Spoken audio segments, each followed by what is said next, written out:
And the second half I enjoy, but it's like, it's kind of getting. You gotta get your feet, you gotta get your seat. Even with those different pills that you take, it makes you tired and you're sleeping anyway. Mic check. Testing, testing.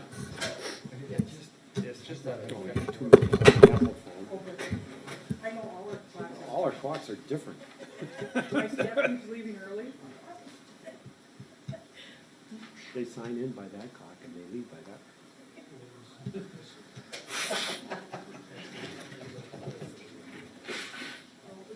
I was alert. You do have stuff in your board, not that you need it for tonight, but there's some pretty important information, reading material, like you guys don't need it. I'm sorry.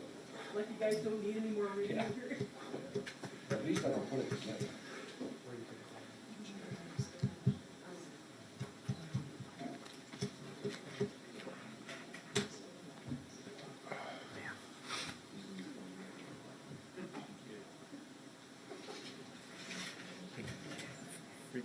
Freak people that start sneezing and coughing.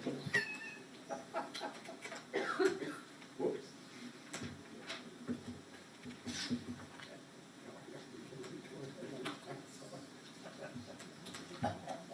I can do that. Just go on. Sorry, I can do it. I can't get Jake. Jake waved. Yeah. Wait for the camera. Carmen, you look like a peanut on it. Oh. I have my AD degree. Oh, is that what? So you do really? No.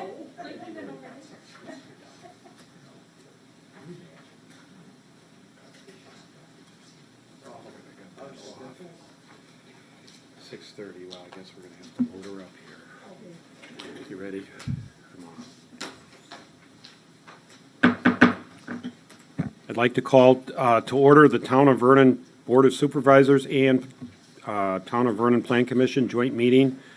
Today is March 11, 2020, 6:30 p.m. We'll call the meeting to order with the Pledge of Allegiance and a moment of silence that will remain standing. I pledge allegiance to the flag of the United States of America and to the republic for which it stands, one nation, under God, indivisible, with liberty and justice for all.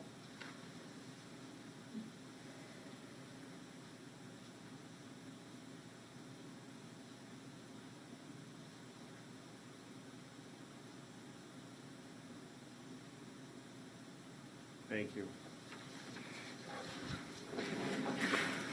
We will start with the roll call of Town Board and Plan Commission members and an open meeting law compliance check. Chairman Carl Fortner.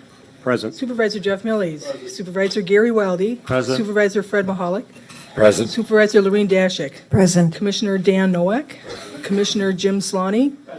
Mr. Chairman, note for the record that you do have a quorum of your town board and a quorum of your plan commission. Note for the record also that the zoning administrator and planner, Sean Malarkey, is here, and also representing Waukesha County is Amy Barrows and Jake, is it Hermans, Jake? Jake Hermans. Mr. Chairman, the agenda was posted inside and outside the Vernon Town Hall to the media, to businesses within the town of Vernon, and on the town of Vernon's website. As a courtesy, you're in full compliance with the open meetings law. Thank you. I will announce and open the public hearings. Our first notice is hereby given that a joint public hearing will be held by the Town of Vernon Plan Commission and Town Board and a staff representative of the Waukesha County Department of Parks and Land Use on Wednesday, March 11, 2020 at 6:30 p.m. at the Vernon Town Hall located at W249S 8910 Center Drive, Big Bend, Wisconsin 53103 to consider the conditional use request of Heaven City Development, care of Ralph Hibbert, to replace the restaurant use with an antique retail shop. The petitioner is also reducing the acreage that is subject to an existing conditional use permit for multifamily use, a legal non-conforming use. Property is described in the notice and on the agenda. The second notice is hereby given that a joint public hearing will be held by the Town of Vernon Plan Commission and Town Board on Wednesday, March 11, 2020, immediately after the town and county public hearing for a conditional use request of Heaven City Development, care of Ralph Hilbert, which begins at 6:30 PM at the Vernon Town Hall, located at W249S 8910 Center Drive, Big Bend, Wisconsin, 53103, to consider a conditional use permit request of Heaven City Development, care of Ralph Hilbert, to replace the previous restaurant use with an antique retail shop. The petitioner is also reducing the acreage that is subject to an existing conditional use permit for multifamily use, which is a legal non-conforming use. The property is described in the agenda and also on the notice. So with that, reading those two notices, it's effectively the same public hearing, so we will do both public hearings at once. So, Mr. Hibbert, please step up, and then we will I'll open the public hearing, and we'll have Sean kick us off and kind of explain how we got here and what's to be accomplished tonight. Sure. Thank you, Mr. Chairman. You have my staff report in front of you, and it's fairly extensive.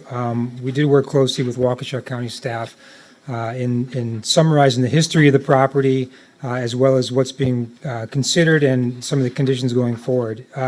In a nutshell, the property is currently 35.3 acres. There's another matter on the agenda tonight, which is the certified survey map to split a couple of parcels at the north end on Lakeside Drive and an outlot. And that effectively is requiring a change to the conditional use permit because the lot size is being changed for the Heaven City development. So effectively, the size of the parcel is changing, which necessitates a conditional use amendment. And then the petitioner is also requesting that because there was a series of conditional use permits that were issued over the years, all under county zoning, before the town had our own zoning.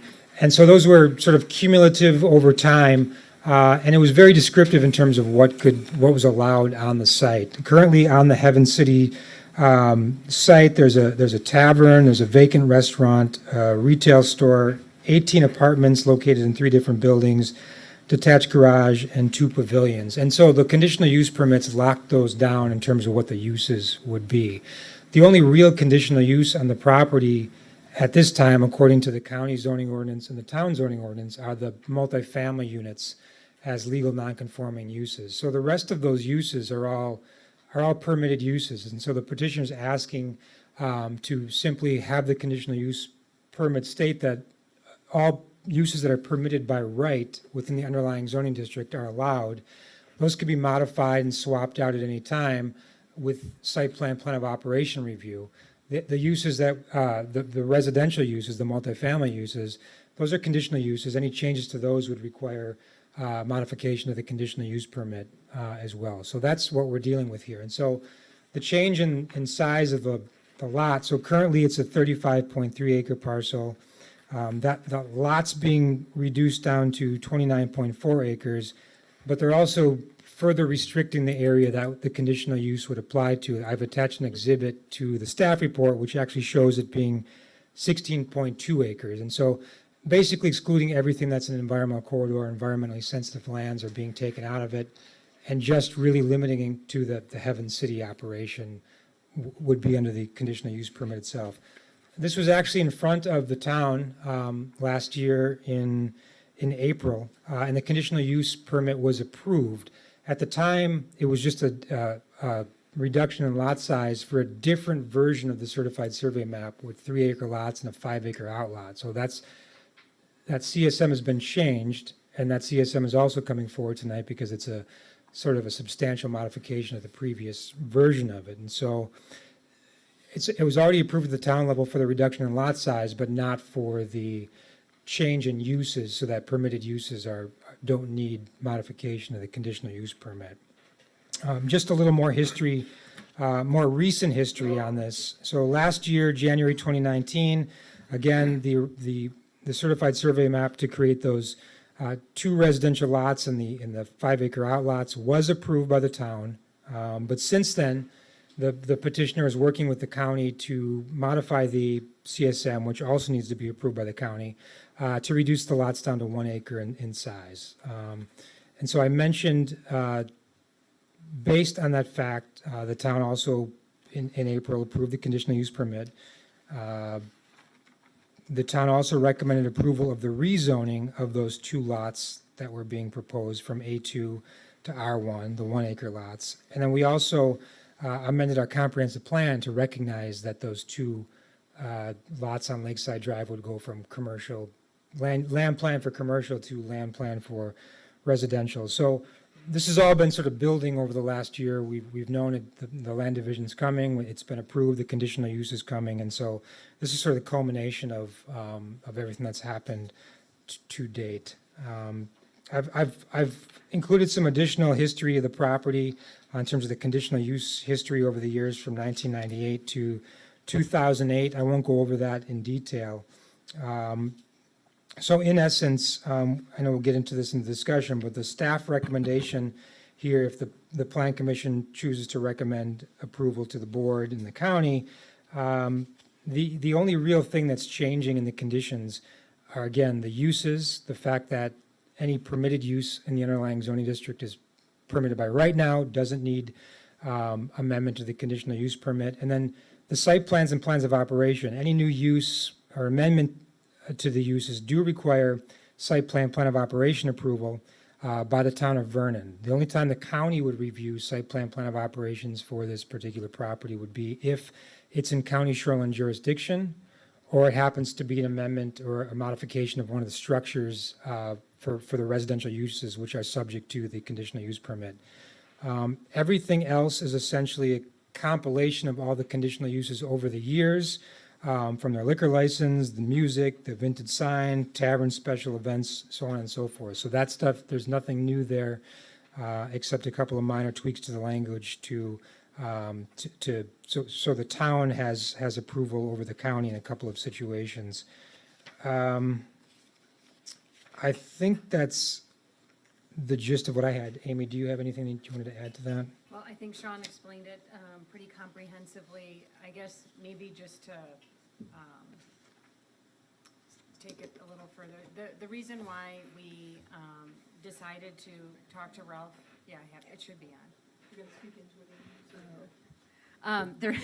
The reason why we decided, Ralph could have just used the conditional use permit that was already approved a year ago and pursue the certified survey map with the town and move forward.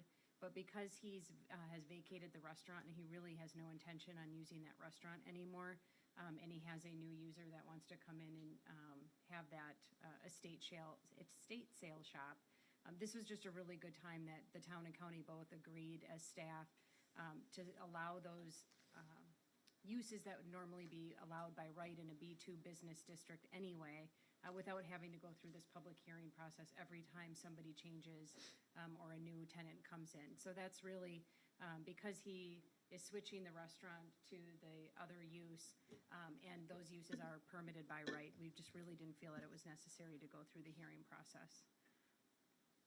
Otherwise, most of the conditions that Sean has in his staff report are just carried over from old CUs. There were many CUs over the years. We are terminating the old CUs and starting fresh, and this report is a summary of all the conditions related to multifamily, and then plan of operation requirements, again, that only need to go through the town process. So the county doesn't need to be involved in all of those permitted by right modifications.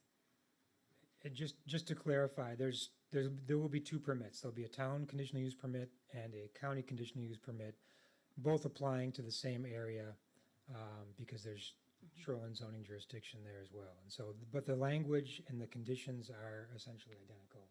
Will be identical between the 2.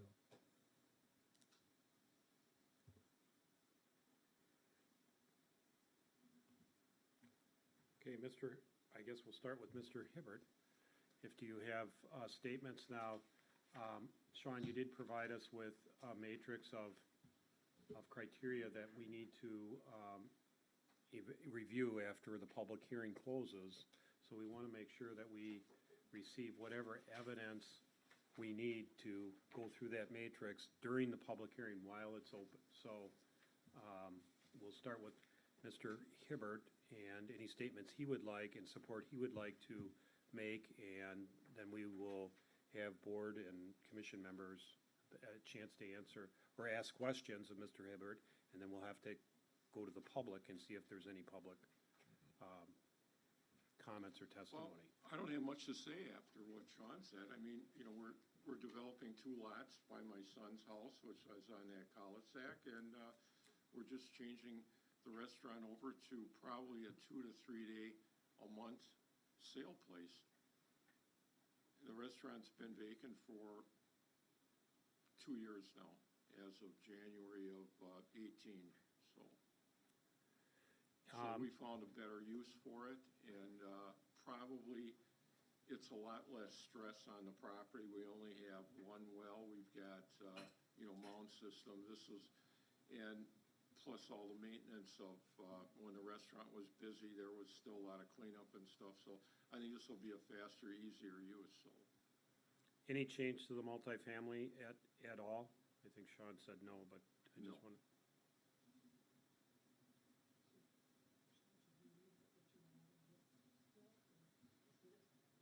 No, I guess the point I want to make about the decision matrix in this particular case, this is a conditional use operation that has existed for a while, a long time in the town. And so, again, the only changes are the reduction in lot area, which doesn't really impact the area of the proposed development, and the fact that he wants to change one of the uses, the restaurant, a permitted use in the B2 district to another use that's also permitted in the same district and operated according to the current ordinances. And so normally we look at the conditional use decision matrix and go through all the criteria as to whether or not the applicant has provided evidence that they can meet these requirements or has met these requirements or will meet these requirements. So when you go through this and look at these, I think you should look at them in the framework that this is an existing operation and the only changes are related to a permitted use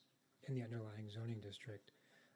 And so I'm not sure we need to spend as much time on each of these as we normally do, given that it's operated successfully and in harmony with the rest of the town for a long time. And there are other the permits have already been issued previously. We're consolidating them and changing those 2 things related to size and permitted uses. Mr. Hibbert, you've read the staff report, or you've gotten a copy of it and read it. Do you agree with all of the conditions as outlined in the staff report on page 3, 4, or 5? There's a lot of them, 6, 7. Well, I read it this morning. I got the email from Karen, I think, right? Is there anything you disagree with or Yeah. would like to comment on? Ralph, do you disagree with any of the comments that Sean wrote up or the attorney? No, Okay. I don't have any disagreement. Oh, okay. County, do you have any questions for Mr. Hibbert before we go to the public and board members? No. Board and commissioners? Just, Sean, I didn't see, there was a liquor license associated with the restaurant. Was that with the owner, or sorry, the operator of the restaurant? And is that no longer? It's been surrendered. It's been surrendered, okay, all right. But there is still a tavern on the site Right, there's a tavern there, but that license will be, for the restaurant. For the restaurant has been surrendered. The other bar that's in front of it has operating a liquor license. it's a different, Right, and the condition that's in the permit basically says all alcohol service shall comply with the town's approved liquor license, Okay. so. that's right. Because I didn't remember seeing anything in here, but that doesn't mean it wasn't there. Okay. The other thing, as I read this review, this is going to be a backup location for your sales?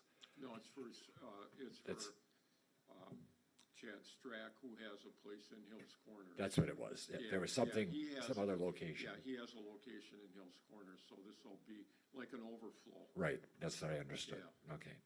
And that would be I don't know if I read it here or just heard it, 2 to 3 days a week? A month, A month, yeah. It's gonna be a lot less traffic, so. okay. Thank you. Other questions? So basically, if he, say 5 years from now, he wants to go back to some type of restaurant or banquet, he's just gotta change the site plan operation with the town, Correct. so it'd be a simple change. So for the town CU and the county CU, it'll mirror that language? Right.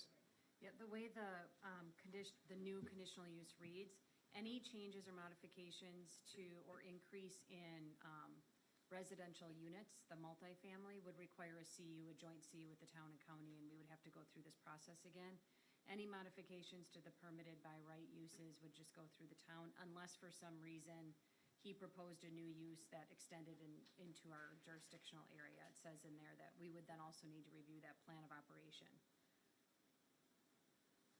Right, so long as he stays within B2 uses, that's correct. If he goes outside of that, that would be something else, Right. something more and, or different, and then same with the multifamily, or gets closer or whatever with the shoreline. There's also a portion, the property is split zone. It's B2 and it's A2. And on portions of the Heaven City development, so it doesn't follow property lines. So it's, the way it's written is that it's based on the underlying zoning permitted uses. So it could potentially be if something was proposed in the A2 portion of that and it complied with A2, that might be okay as well. Commissioner Nowak, did you have a question? Yeah, Sean, on page 4 of your staff review, under tavern special events, you've got temporary signage has to be 20 feet back from the right of way. Setback for the tent and a 20-foot setback for the temporary sign from the established right-of-way, right. I think on the conditions you wrote for the auction place was 10 foot back. Which one prevails there? Well, this is specifically related to the tavern special events. This language was already in an approved CU for it. Normally, we only require 10 feet for signage in the town of Vernon, and so this 20 feet, I'm not sure why it's 20 feet versus 10 feet, but that's the condition that applies to tavern special events. In the other one, the site plan of operation for the estate sale, I simply put 10 feet because that's our standard. And so we could discuss that if you think it needs to be increased to 20. Shouldn't they be the same? Yeah, so you know that 20 feet, that's a county requirement. So since that area of the property is no longer in the county's jurisdiction, I think that would be To make it 10 feet? appropriate if you wanted to make that change. Sure. I would be on board with that. Are we also discussing the land vision there, the survey surveys? We can talk about it as it relates to the conditional use, but probably not the details. Well, in my, on one of these sheets here, it shows that primary and environmental corridor going right through that lot number 2. How is that possible? Right, it just wouldn't be buildable within the corridor. So the corridor does split, or Lot 2 splits the corridor, but any building pad would need to be outside of that corridor. And there are restrictions on here in terms of the corridor as well. That's actually why the county, he had originally came in with a 3-acre, 2 3-acre lots. And that would have there would have been a significant area of corridor and unbuildable acreage. I think it's also pretty steep. So he reduced them to 1-acre lots so that he could reduce that protected area to the greatest extent possible on private lots, but they did have to be a minimum of 1 acre to match the surrounding land uses. So that area will still be protected through preservation restrictions. There's gonna be enough room for a house on there? There should be enough room. On each of the lots, right? There's 2 lots.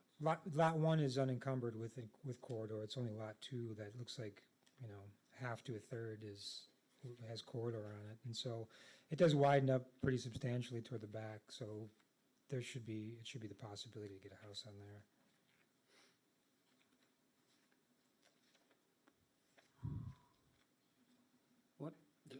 What happens to that big illuminated beer sign?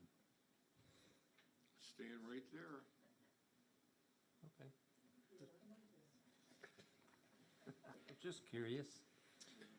And then going back to the 20 and 10-foot setback, who makes that change? Do we make the change? You make the change? Go ahead. I was just gonna, you should probably you should recommend it, and then, The it will town be in recommends it to town's the county. action, and we'll make the change too. Okay.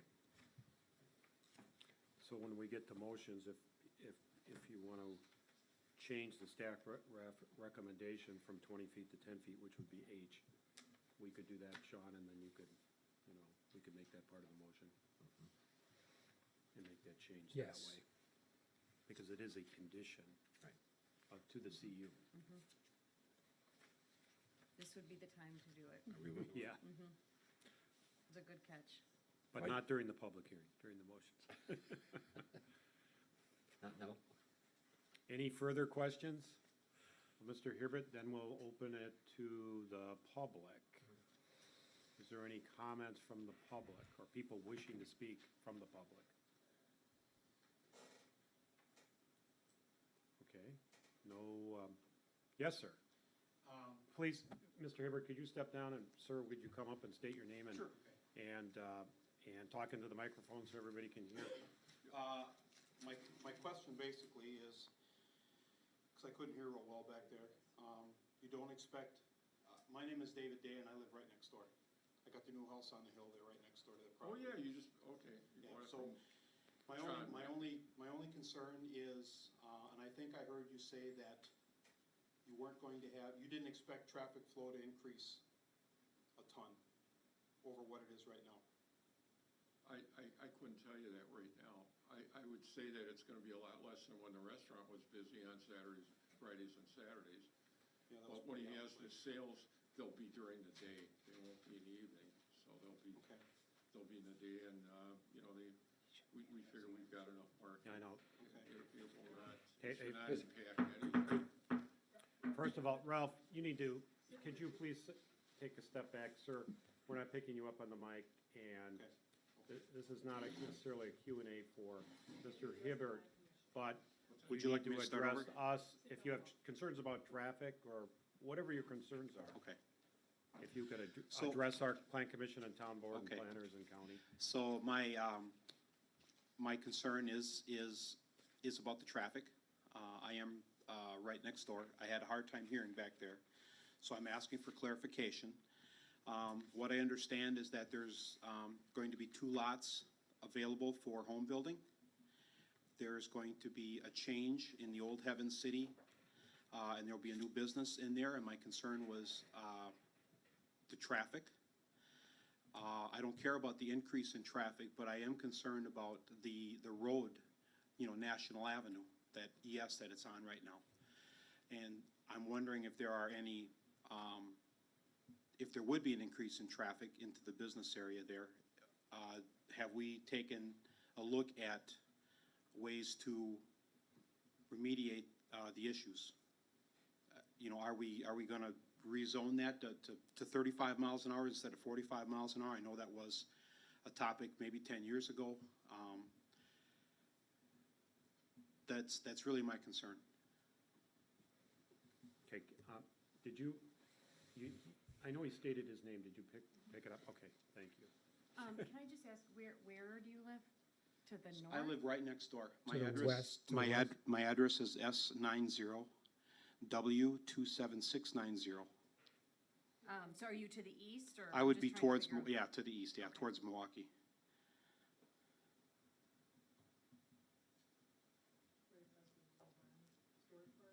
Okay. So if I could just, I'll just make one comment.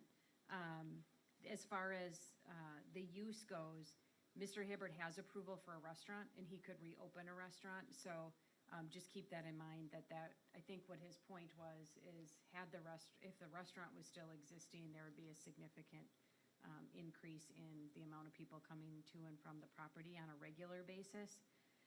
And then as far as the speed limit goes, that's all regulated through the County Highway Department of Public Works. So we can certainly pass on that concern to their office, and Jake and I can share the contact with you if you want to reach out on your own as well. But because this use is already established and a significant traffic pattern existed prior to what's being proposed now, I don't believe that this CU is impacted through the traffic, or the change in use, rather. My concern for that would just be simply the fact that you're going to have a lot more people in Edgewood due to all the new construction for the condos. That's going to put a lot more people on National Avenue. And the restaurant, I believe, hasn't been open, so you haven't seen the traffic there since like January 2018, I think is what was said. So it's been a while, you know, since the traffic there. That's my only issue, right? The fact that I built a home there, there's another new business going up, which is a storage business, right across, you know, just down the road from there. I'm sure you're aware of that. So there is potential for a lot more traffic increase. And so I'm just saying, I think it would be great, you know, to maybe visit that sometime in the next year. Take a look at that. Good? And we Good. could certainly, you know, maybe the tenant could come up and just give us an estimate, and we can have the Public Works Department provide what the speed limit should be based on the traffic counts. Please state your name and address for the record. Thanks. Hello, my name's Chad, Chad Strack, and my address is 4160 South 112th Street, Greenfield, Wisconsin. And my store's in Hales Corners on Highway 100, and that's 5767. You gotta be closer to the mic, thank you. Okay, I'm sorry. Do you want me to repeat that? No? Yeah, Okay. got it. Okay, and then I have a store on it's an antique store on Highway 100, and that's 5767 South 108th Street, Hales Corners, 53130. I agree with him 100% as far as I think the speed limit should be reduced in that area. Just the few times I've been out there, I think there is probably gonna be a lot more traffic with all those storage units also, and there's a significant amount of building in that area. And I don't think it would hurt at all to reduce the speed in that area. I mean, you're right on top of the hill when you come out of there, and you can't really see what's coming from McWanago side as much as you can from the, towards Big Bend area. So I do agree with him on that 100%. Can you explain for your use what you I think, anticipate for I traffic? think that, we have about, you know, looking at the parking up there, there's significant parking for what I think that we're gonna be, I would expect somewhere in the 30 to 60, cars, and it's always gonna be busy right in the beginning of each sale. That's how estate sales work, you know, the people that wanna come for all the good stuff are gonna show up the first day, and that would be the only, significant point where there's gonna be a lot of traffic. And then after the first 2 hours of the sale, then it's gonna reduce quite a bit, and it'll just be come and go, you know, till the end of the sale. We plan on just being open 2 days a month, Saturdays and Sundays, and, but I wanted to put in the paperwork that if I wanted to, I could have the sale twice a month, up to 6 days, I think is what we put. But, what we expect to do is just once a month. It takes a long time to set up the estate sale, so it might only be once every 6 weeks even, and maybe even once every 2 months, I don't know. But, it takes a long time to bring enough items into that location just to have the sale. And, I don't know what else you might wanna know. So you're thinking the traffic impact, you would have, one sale a month, but maybe 2 sales a month, depending. Yeah, probably On just once a- Saturday, probably Sunday, it's just a once month. 2-day sale, Yeah. and 30 to 60 cars initially at the, you know, Saturday morning, Yeah. let's say, and then from then on, maybe steady is the right way to say it. And Where you're not putting in more than 10 per hour, maybe, I don't know. I don't, That's why yeah, we're asking. I don't expect more than, 10 per hour. And we're gonna be open from 9 till 5 is when we're gonna be open. But there's probably gonna be some people that come at 7 or something like that.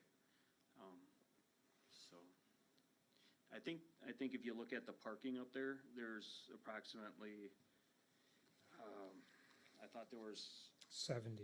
70, yeah. 70, yep. So, and we already had talked about moving some of the vehicles to the back during the day of the sales, so that we might even have a little bit more, so. But as far as coming and going and the traffic right there, people are going, I think, about 45 miles an hour, so they're probably going, 50. And when you pull out of that parking lot, even the people that are at the bar, there was like a bunch of motorcycles there this weekend, because it was really nice, and I watched them leave. And they were going straight. They went out of the parking lot, down Edgerton, and there was cars coming both ways, and it looked dangerous to me at 45, and they might have been going 50, so. But that's just my opinion. Any questions? Ms. Johnson, you, I was gonna comment regarding the speed. you gotta come up, please. Thank you. Mr. Strack, about the traffic.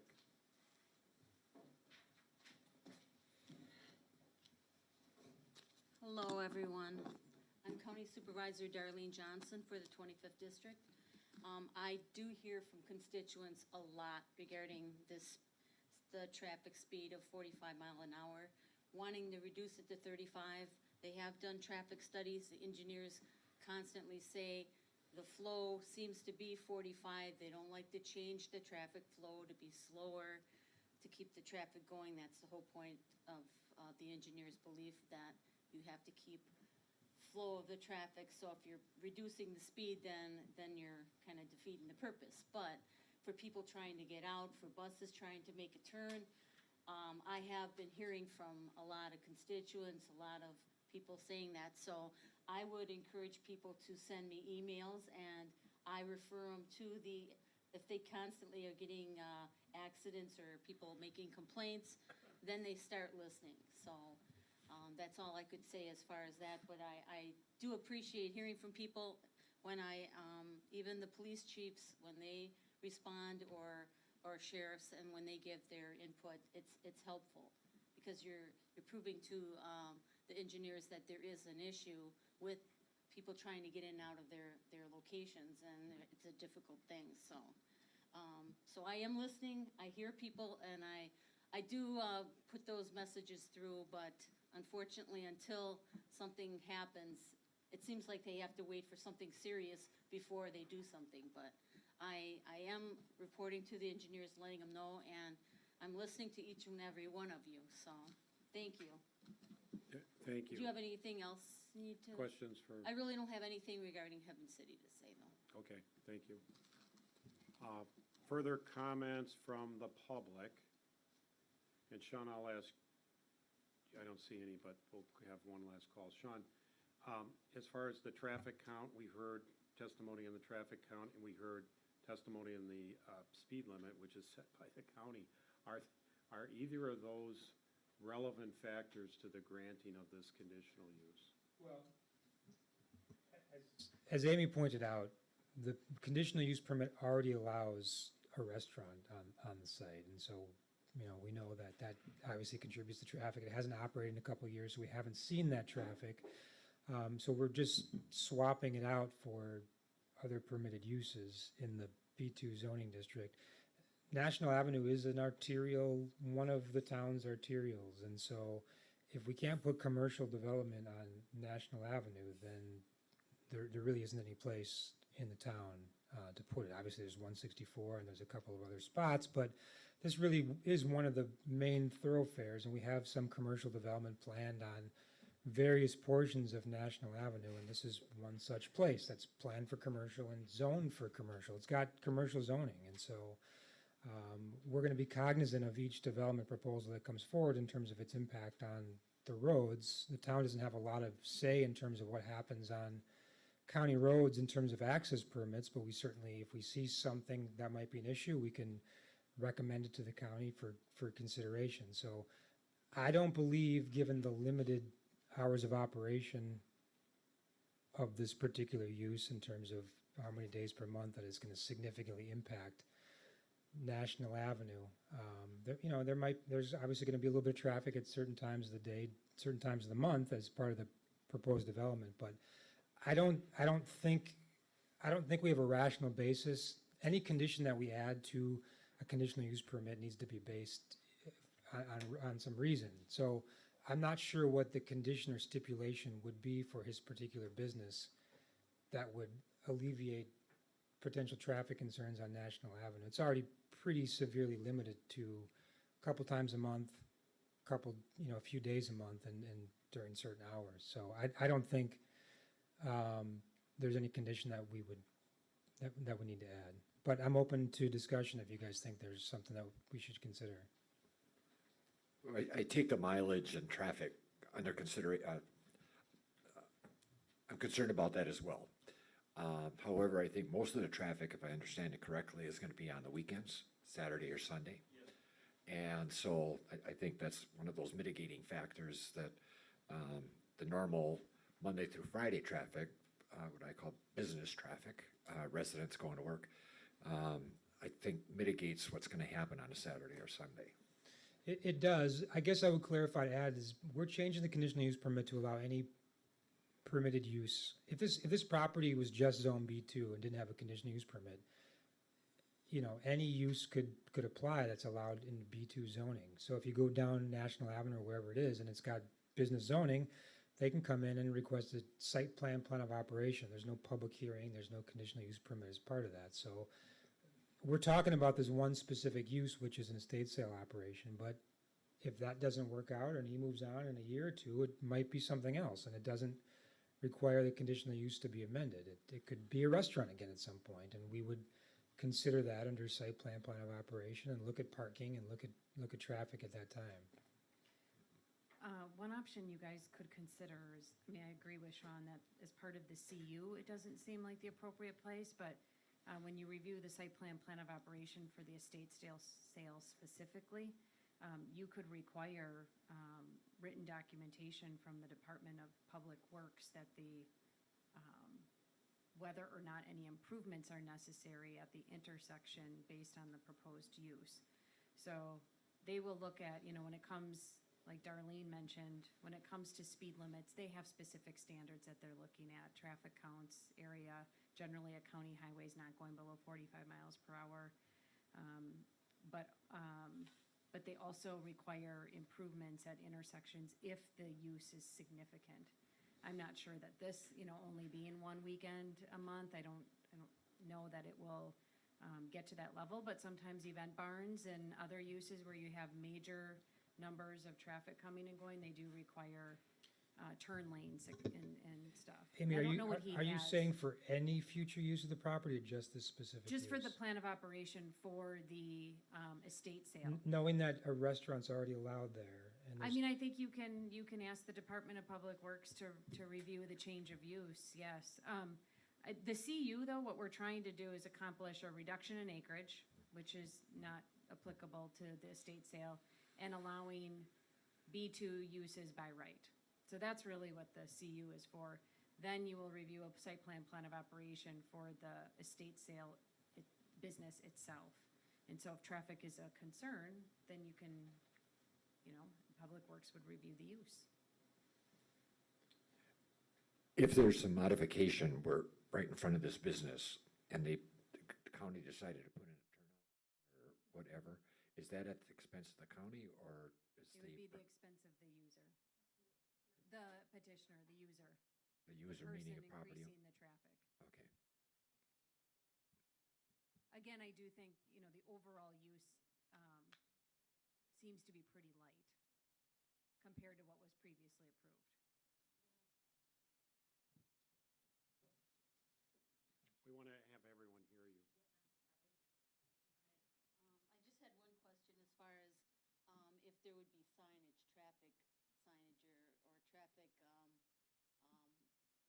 if you'd have that put in, would that entail the business asking for that then? Or would it be because of the situations of the vehicles not being able to get in and out on Edgewood, that type of thing, because that is a big deal. And if that would be brought up, I'd like to know how I would be able to have that happen. That would be great. Anything that happens within the highway has to be reviewed and approved by the highway department. That's, the town and county, as part of this process, shouldn't require exactly what kind of signage, if any, should occur, because there's a whole bunch of safety standards that they're looking at, in order to even allow the signage within their right-of-way. And I don't Signage know or signals, I meant, like traffic Yeah, signals. or signage, something. signals, Yeah. all of that they need to review whether or not it's appropriate, whether or not it's safe. Okay. There might be visual obstructions associated with it, I don't know. And then whose responsibility it would become, would have to be decided by them as well. But if Okay. somebody has a concern, I would just bring it to their attention, and we can certainly let them know too. I just don't know that it needs to be part of our decision-making here. Part of the CU.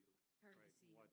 And the signage you're talking about is not signage by a business owner, it's road signage. Correct. Right. Right, Right. All right, thank you. thank you. Commissioner Slani. Quick things. One, I don't think the speed on National Avenue is germane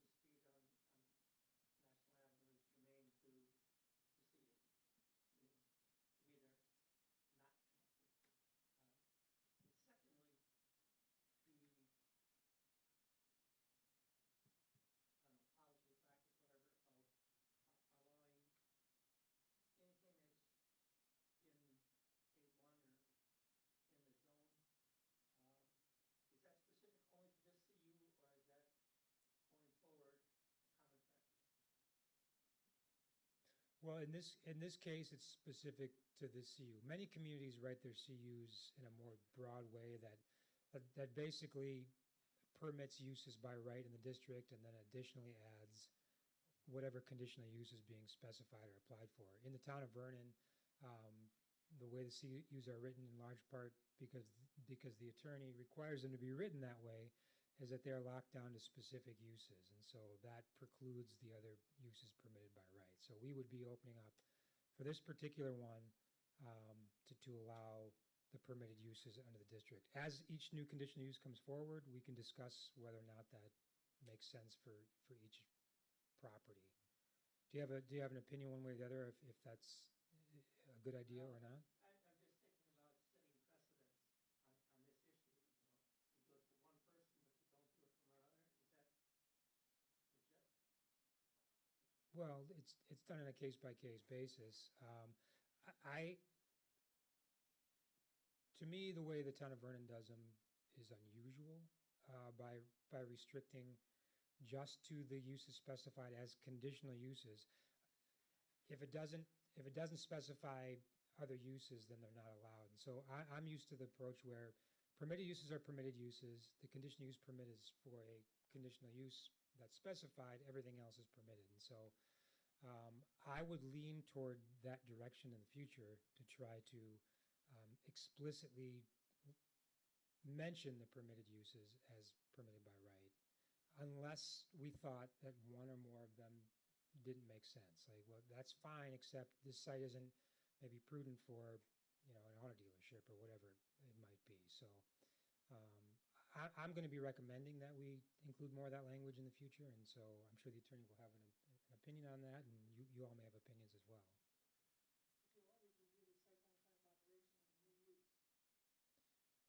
Right, the site plan always comes forward no matter what, even if it's a permitted use.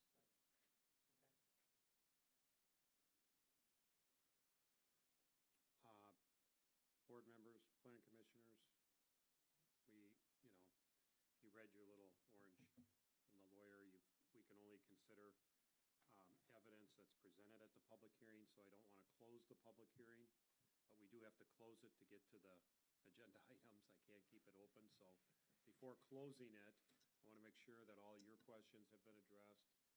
If the county has anything to add, or Sean has anything to add, and we will make one last call for the public, including Mr. Hibbert, if he has anything to add. Okay, there's no further comments from the public, no further comments, questions. from our board or the Plan Commission? Sean, Nothing else. County? Okay, with that, I will close both public hearings. Then we will go to item 6, and we tried to, between Sean and the attorney and staff, Karen and me, we try to get these agenda items exactly worded so that we follow what we're supposed to be doing. So agenda item 6 is discussion and possible action to consider the Waukesha County conditional use permit to replace the previous restaurant use with an antique retail shop, and also reducing the acreage, which is what we just talked about. And it's also subject to an existing conditional use permit for multifamily use, which is legal non-conforming use of the property and is not changing, and you heard testimony for that. So the first step is to have the Plan Commission recommend to Waukesha County and the Vernon Town Board, and then the second step would be the town board to concur with if that's the way the Plan Commission goes, concur with the recommendation to Waukesha County. I said that right, Sean? So, and of course, Sean's report, several pages of conditions, and so we would recommend, well, first we should probably go through Just the at least go matrix. through the decision Let's go matrix through the and matrix. affirm, so the point, again, of the decision matrix is to look at the conditions. There are, the second page are the general conditions for any conditional use in the town of Vernon, there, as a basis of approval, general health, safety, and welfare type questions, and as to whether or not the use would be adverse to the town in that regard. The third page looks at the specific conditions from my staff report, conditions 1, 2, and 3. And then the fourth page is basically the remainder of conditions in the report that were already part of the conditions as established by the previous conditional use permits. And so it's been operating under those conditions all this time. And so you need to determine then whether or not the application, the presentation, the petitioner has provided enough evidence for you to determine whether or not these conditions are met or will be met. And if there's been any opposition that's been presented to the contrary, that they cannot be met by the petitioner. So that's all I have to say about that. Mr. Chairman, do you want to go through, starting on page 2? Yes, let's go, see if we can go quickly through it. You want to walk us through and take notes, or I'll take notes, or? Sure. So the first is the basis of approval for the general conditional use criteria in our ordinance, section 300-22A, sub 4. Determination of whether to approve or deny or conditionally approve such conditional use shall be made by the Town Plan Commission and shall be based on the consideration of whether or not the proposed use will violate the spirit or intent of the comp plan or the zoning ordinance, be contrary to the public health, safety, and welfare, be hazardous, harmful, noxious, offensive, or a nuisance by reason of appearance, noise, smoke, dust, smoke, odor, or other similar factors. And so are those conditions applicable to the conditional use as requested? Should we apply those conditions? I would say yes, the general commissions to. If everyone agrees, if Consensus. anyone doesn't agree, speak up. Right, everybody's shaking their head yes. That's everybody, town board and plan commission. Okay, has substantial evidence been provided that those conditions will be met? Yes. Has substantial evidence been presented to the contrary? I would say no. Okay, and so by default, then, the condition is met. And so the substantial evidence is, you got to make a determination in terms of what the evidence is. Yeah, substantial evidence is, Well, I guess, in my mind, it's been, the business has been, the Haven City's been there for years and years, harmoniously with the town of Vernon and neighbors. The only thing we're actually changing here is the size of the parcel, right? well, we're changing the size of the. One is the size of the parcel. Size of the parcel that's subject to the conditional use. Correct. The parcel remains the same size. The uses remain the same except for the restaurant's not in operation. Right. And so also, any use permitted by right and the underlying zoning district would also be allowed. And so that's a fairly minor change. Both are fairly minor changes. And so I would, like I said, I would suggest that the substantial evidence is the fact that it's been operating harmoniously with the town, and there's no reason, based on the proposed use and change in lot size, that it should be any different, unless you feel differently. I agree, Michelle. Okay. Yeah. And then the second thing on that page is, except as may specifically otherwise be provided by the code, any such use shall conform to any building, location, height, and area regulations of the district in which it's located. And so, the evidence to that is that I have reviewed the plans and everything in there conforms to the ordinance. We do know that the existing multifamily are legal non-conforming uses, and so that's recognized by the conditional use permit. So the condition applicable, Yes. evidence provided, Right. And I would add to that too, that buildings aren't changing. the buildings are not changing. Right. The location, the height, anything is not changing. Correct. So it's the same building. And so has anything been provided to the contrary? I'd say no. So And so the condition's met. Yeah. On the next page, these are the substantive conditions from the staff report. The petitioner shall obtain the approval of a certified survey map from all required review entities and shall be recorded prior to issuance of the conditional use permit. We do know that there's a certified survey map on the books tonight. It'll follow up later, and so he is attempting to get that approved. And so is this condition applicable? Yes. Have they provided evidence that they will meet this condition? Yes. Has any evidence been presented to the contrary? No. And so the requirement's met. Another condition is all previous conditional use permits in the property are considered null and void. Is that applicable? Well, the exception being the multifamily, right? No. The new conditional use permit for the county and the town supersede everything else. Okay, Everything else superseding, that's right. everything else is null and void from Okay, this so point it's built- forward. The multifamily is built into the new Correct. one. Right, okay, sorry about that. So is this condition applicable? Yes. Okay, and have they provided evidence they can meet this? By default, they have, because we're requiring it. Right. Well, and he's read them and agreed to all the conditions. He has agreed to the conditions. So stated. And so nothing's been provided to the contrary, and the conditions met. Right. And then following three conditions are the uses, that the uses granted are that the conditional use is the continued use of one duplex, one triplex, 13 apartments, and any other use permitted by right within the underlying zoning districts. All uses must comply with the town and county ordinances at time of development and as may be amended over time.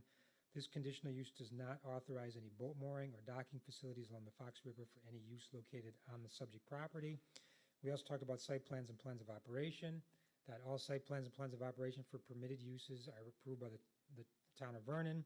Waukesha County will not need to see site plans and plans of operation unless it's in shoreline zoning jurisdiction or if they are related to the residential uses on the property, and that any expansion of residential units or increase in density shall be treated as a new matter, and all procedures in place at the time for amending the conditional use permit shall be followed. So the residential units are altered, the conditional use needs to be amended per public hearing. And so are these conditions applicable? Okay. Has the applicant provided substantial evidence that they can meet these conditions or will meet these conditions Yes, he's read them and said. and agreed to them? Agreed to them all. Correct. Nothing's been provided to the contrary, and so the condition is met. Okay. The fourth page are all of the, basically references my staff report in terms of all the conditions that were previously part of the series of conditional uses under county jurisdiction, and so none of those have changed. The petitioner has agreed to continue to abide by those conditions, and so are these applicable? Have they provided evidence that they will meet these conditions or have been meeting these conditions? And so nothing's been provided to the contrary, and the conditions are met. And so the last page of this are the proposed motions, now these are the motions for the town conditional use permit, not for the county conditional use permit per se.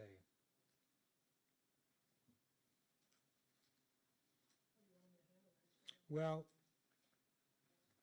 are we taking action first in the county? Right, we take right under the agenda 6A, Plan Commission recommendation to Waukesha County and the town board. I think we can use the conditions, I think we can use the condition as stated, or the action as stated in the agenda. Right. Subject to the conditions of approval. I think we only had one minor change, which was the tavern special events for temporary signs would be a 10-foot setback instead of a 20-foot setback. How does the Plan Commission feel about that? Can we reach a consensus? Commissioner Slani shaking his head, yes. Commissioner Nowak, yes. Commissioner Mahalik and Melise, yes. So we have a consensus to change that condition from 20 feet to 10 feet. This is on the tavern special events. H, yes. H4. HI, Number 3, letter H, sub I, right? correct. Got it? Okay. Otherwise, we are looking for a motion from the Vernon Plan Commission to recommend to the town board and Waukesha County to approve the conditional use request for Ralph Hibbert doing business as Heaven City Development Company as stated in the staff report, subject to all the conditions in the staff report. With the one modification. With the one modification. Does that make sense? I'll make that motion. Do we have a second? Okay, discussion by the Plan Commission. We just went through the matrix, found substantial evidence for the conditional use. Any further discussion from the Plan Commission? All in favor? Aye. Opposed? Motion carries. So now, under 6, letter B on the agenda, Town Board recommendation to Waukesha County. So we could have a Town Board motion to concur with the Plan Commission recommendation to Waukesha County to approve the conditional use request as stated, subject to all the conditions as stated in the Plan Commission motion. I'll make that motion. So second? Second by Supervisor Wiley. Discussion by the town board. Town board vote, all in favor? Aye. Opposed? Motion carries unanimously. Okay, so now we are, that's 6. That's the recommendation to Waukesha County for the county conditional use permit. Number 7 on the agenda then is for the town of Vernon conditional use permit.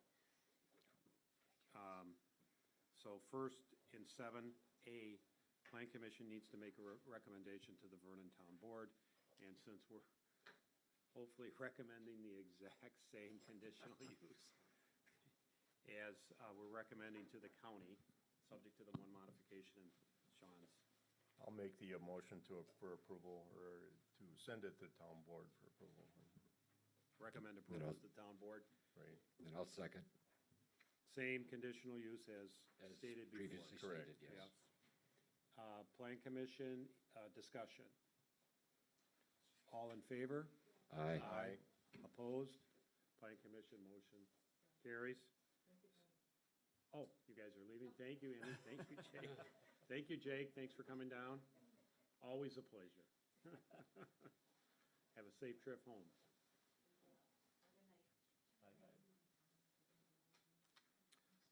So now we're looking at 7B, Town Board action.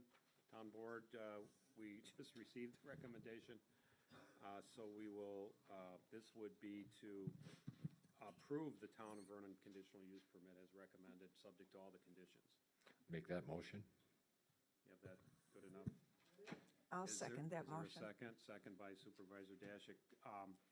Discussion by Town Board. All in favor? Aye. Opposed? Motion carries unanimously.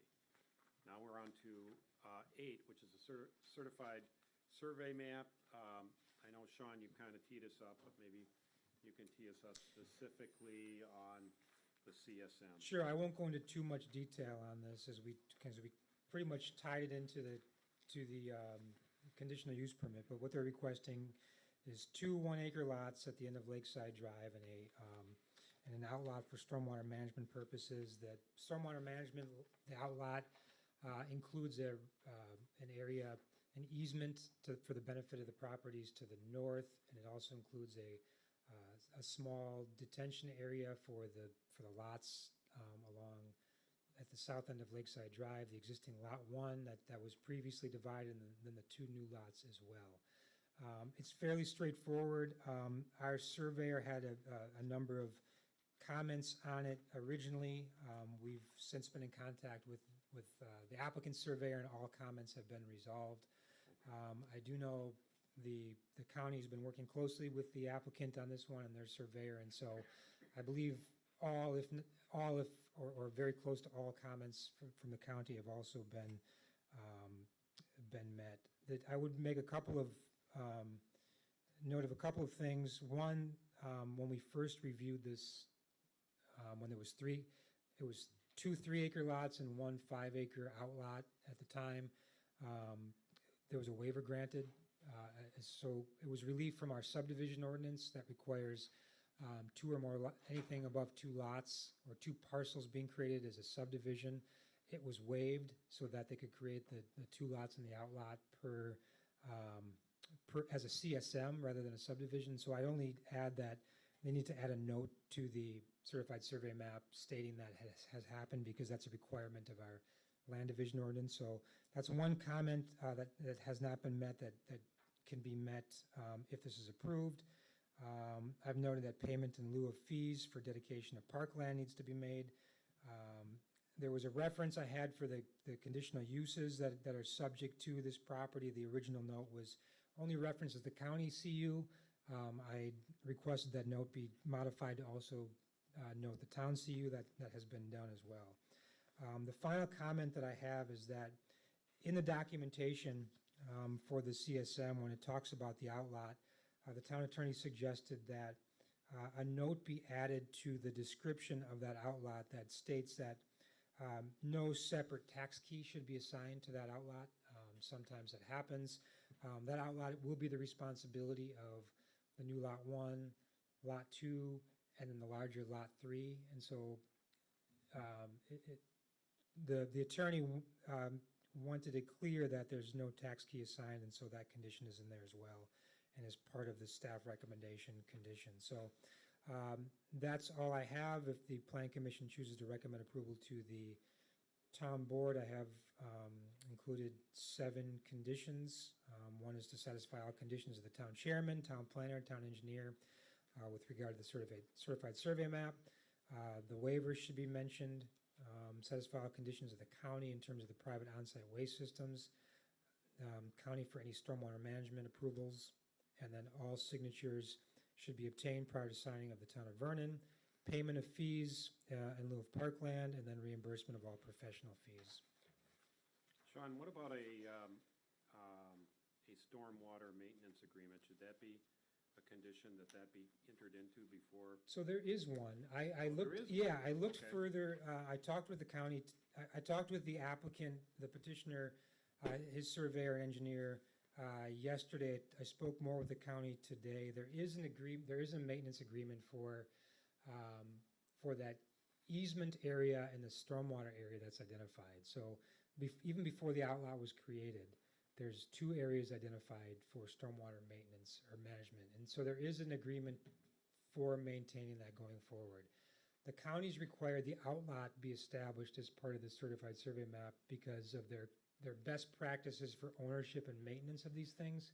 And so the larger outlot boundary encompasses those easement areas for stormwater and is a little bit larger to allow for proper access to that area. And so they're going to be requesting that an addendum be filed for that stormwater management maintenance agreement to just basically be for the entire outlot rather than just the easement area. But to answer your question, there is an agreement in place for that right now. Should that be noted on the CSM somewhere?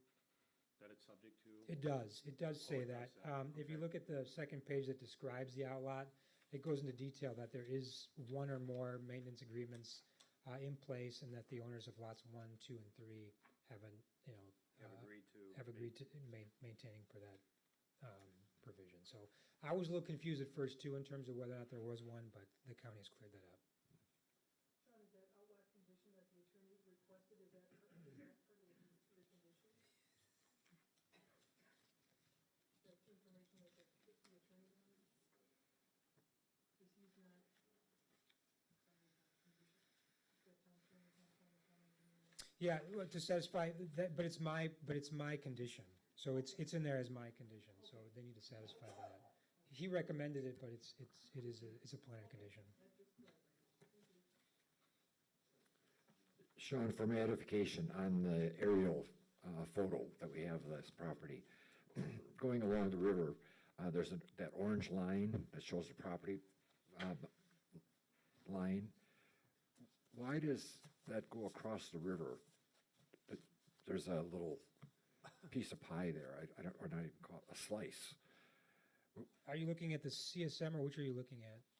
Oh, that, I need to open that one up, I don't have it open. I'm sorry, Just give me a minute to open that document. okay. It was kind of strange, because it followed along the river, and then, but it's also across the river. I'm just curious what that is. Property across the river, that's supposed to be dedicated to the county or something, is that, No, that's let me open the document and I can speak to it.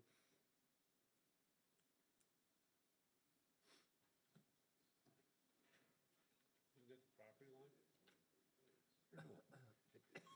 So it was talked about that originally, when they were going through the reiterations of the certified survey map, there was an outlot, a large outlot that was gonna be created. It's basically the area that isn't going to be in the conditional use that was just approved. So the conditional use boundary got smaller. Everything remaining on lot 3 was originally gonna be dedicated to the county as an outlot potentially. The petitioner chose not to do that. That doesn't mean it couldn't happen at some time, but essentially that whole area is environmental corridor, and so that's the point of it. But in terms of the Fox River, there needs to be a meander line established as part of that for state planning requirements, and so a portion of the lot is defined as west of the meander line and a portion is east of the meander line, as a way to establish the general location of the Fox River. What was the word you used? Line? Meander line. Meander, thank you. Right, it's just a surveying way to sort of say, here's the Fox River and here's, because the banks are always changing.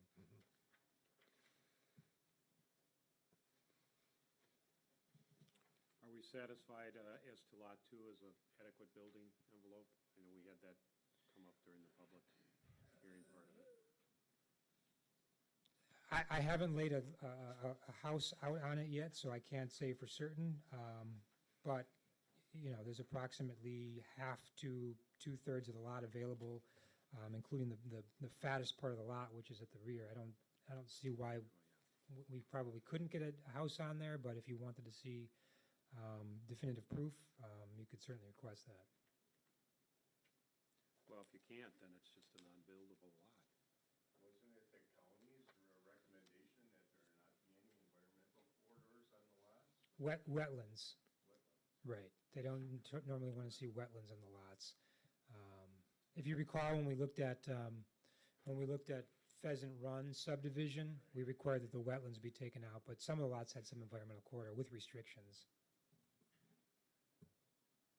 And of course, there has to be an on-site septic system availability there too. Correct, and in our approval conditions, note that has to be approved by Waukesha County. County, right?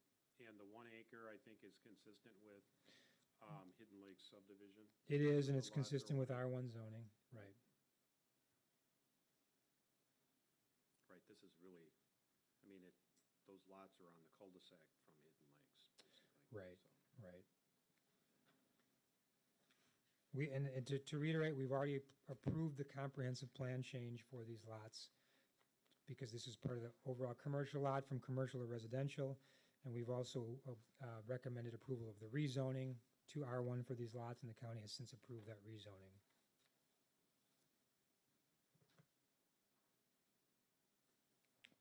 Okay, questions for Sean? Further questions from the board or the Plan Commission? Okay, so we're looking for a Plan Commission recommendation to the town board for approval of the certified survey map, subject to the conditions in, Sean's staff. I'll make I'll make that motion. Is there a second? This is Plan Commission, seconded by Commissioner Solani. Discussion by the Plan Commission. Further discussion. All in favor? Aye. Opposed? Motion carries unanimously. So next item on the agenda is town board action on that recommendation. So we would be looking for a town board motion to concur with the Plan Commission recommendation of the final certified survey map, So moved. subject to all the conditions, et cetera. Yes. Yes. Is there a second? I'll second that motion. Town board, discussion? No discussion, further discussion? All in favor, town board? Aye. Aye. Opposed? Motion carries. Okay, now we're at item 9, site plan and plan of operation for Chad Strack of Milwaukee Auction House. And Strack was here and gave public testimony. So now we are on his site plan and plan of operations. I suspect we may have questions, so Mr. Strack, you can come up and answer questions as need be, but we'll have, Sean, we'll have you kick it off for the Plan Commission and Town Board. Thank you. And so we've also touched on this as part of the discussion of the conditional use earlier for the property. What Mr. Strack is proposing, he owns Milwaukee Auction House. He's requesting a site plan of operation to operate a business to conduct periodic estate sales in the existing, the vacant restaurant within the Heaven City development. He's noted items for sale would include antiques, collectibles, and household items.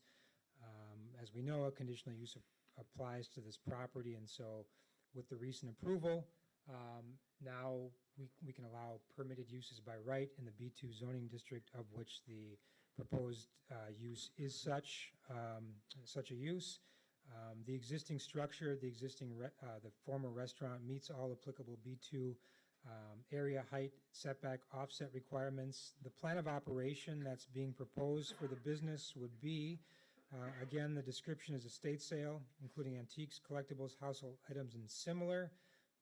Frequency and duration of activities, he'd have sales up to 2 times per month, lasting up to 3 days per each. And so he's also noted that it probably won't be that many, but just in case it should happen, that's what's being requested as part of the site plan of operation approval. Number of employees would be 2 full-time employees and 5 part-time employees. No company vehicles would be kept on site except during sales. The hours of operation in total would be 7 a.m. to 8 p.m. on days of the sale, in which he'd mentioned that most of the traffic would come probably between 9 and, was it 5 or 6?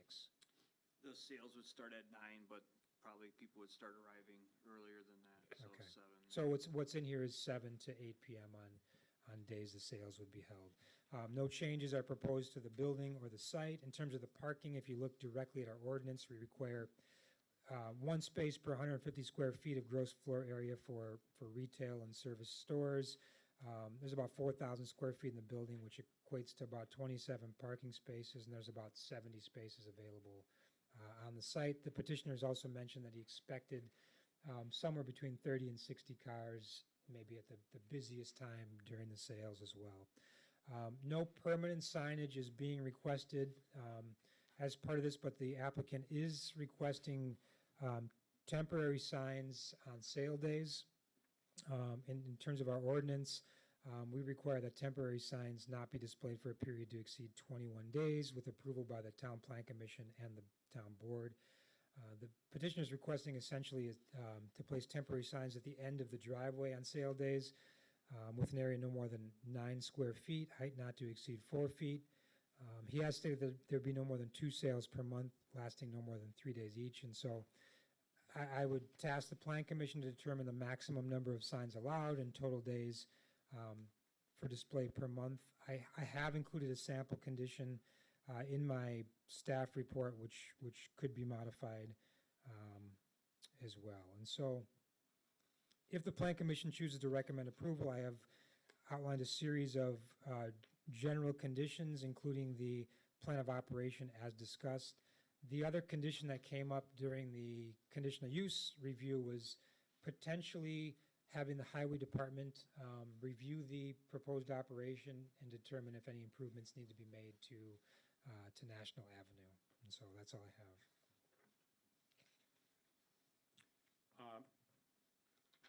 Mr. Strack, on the signs, what are you thinking on this? I'm just thinking fold-out signs that are, under the 4 feet maximum, and they'll probably be under the square footage also. So probably just 2 signs, one at each end of the driveways. So 2 signs, and would those, I suppose, would be up all month, or just No, a just week the- ahead of the sale, No, or just the days of. just the day of the sales? just the Days days. of the sales, Yeah. okay?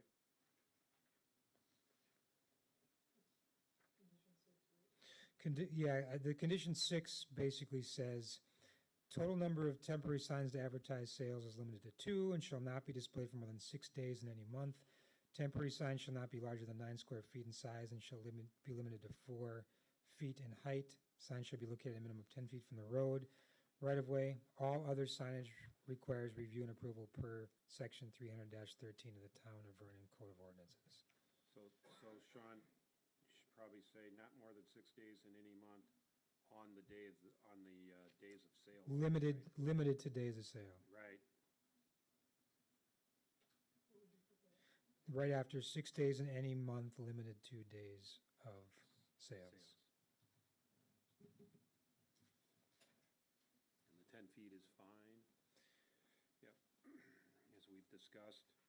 The one question I did have was, I noticed on your application, there was, in the old restaurant, there's 2 restrooms, a men's room and a ladies' room, and you're going to We're just gonna have a have a, single, I don't know what the right word is. Unisex. What the appropriate way to call. Gender. Gender neutral, just one though. just As a- one. We just wanted to limit that to 1 so that we didn't have any theft issues. We're gonna have where we're doing our checkout, we're gonna use that restaurant, or that restroom, 1 at a time type deal. Is that gonna We be can sufficient for monitor. your customers then? What's that? Is that gonna be sufficient for your customers? I've When you been have to a 60 lot of people in estate there? sales, and usually you never have a single restroom available if you go to estate sales. Usually they're there for, it's actually, even having 1 restaurant is unusual. So, I think that's actually a benefit to the customers, having 1. With a number of modifications in there, it might be required by the building code that be accessible. One of the conditions is building inspection and fire inspection review, so before an occupancy permit is issued. That you have, No, just that the building inspector looks at it and the fire department looks at your plans and makes sure it's Yes. okay. we're gonna put a lock on the door, and, I don't know what else they'd recommend. Right, I'm not exactly sure what the formula is or how it's worked out, but they'll certainly look at that. Right, that's what I was gonna ask, is there some kind of ordinance or formula Right. based on number of Yes. traffic, and that's how many restrooms you have to have, and that kind of stuff? The type of use, what the building is used for and the size. Maybe handicap access, Right, there's that building too. itself, looks like downstairs. Let the building inspector handle that. Yeah. We get the big box. Well, if it was a restaurant before, Ex- If you do so many modifications inside, it may be required. Right, there might be a threshold, but I don't think you're moving any walls in any way, right? You're not doing anything in terms of reconstruction. So we'll The leave that to the bathroom's building still there, inspector. I just don't want Right. to use it. And we're not saying you have to do any of that stuff, it's just the building inspector needs to look at it. Yeah, so the old ladies' room, quote unquote, old ladies' room is gonna stay, but it's gonna be locked and not used, Exactly. right? That was read from the, Now, on the parking, you did the formula on the parking, you're okay, and that saves enough parking for the tenants, or do the Yeah, no, tenants it- have different parking than No, it's, the it's, ones you it's, listed? that, this parking is attributed to this use, and so there's plenty of parking. They have parking, near the buildings. Near the apartment. Right, okay. and so 27 are, for a retail use, 27 are required, there's 70 out there. We've also heard the applicant speak what he thinks actually is gonna be out there, and so I think there's enough parking. Ample parking. And there's no parking on ES, and you know that, so. Right. I've been asking questions, so. Plan commission, town board questions? I just wanted to say that what you read before came off the applicant's paperwork, the old ladies. Okay.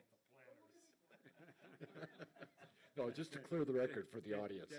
The adjective old didn't apply to ladies, it applies to the historical Oh, okay. ladies' room from the restaurant. How's that for It was just a clarification? transition. Sure, Carl. I just wanted people to hear what, Just to make that clear. yep.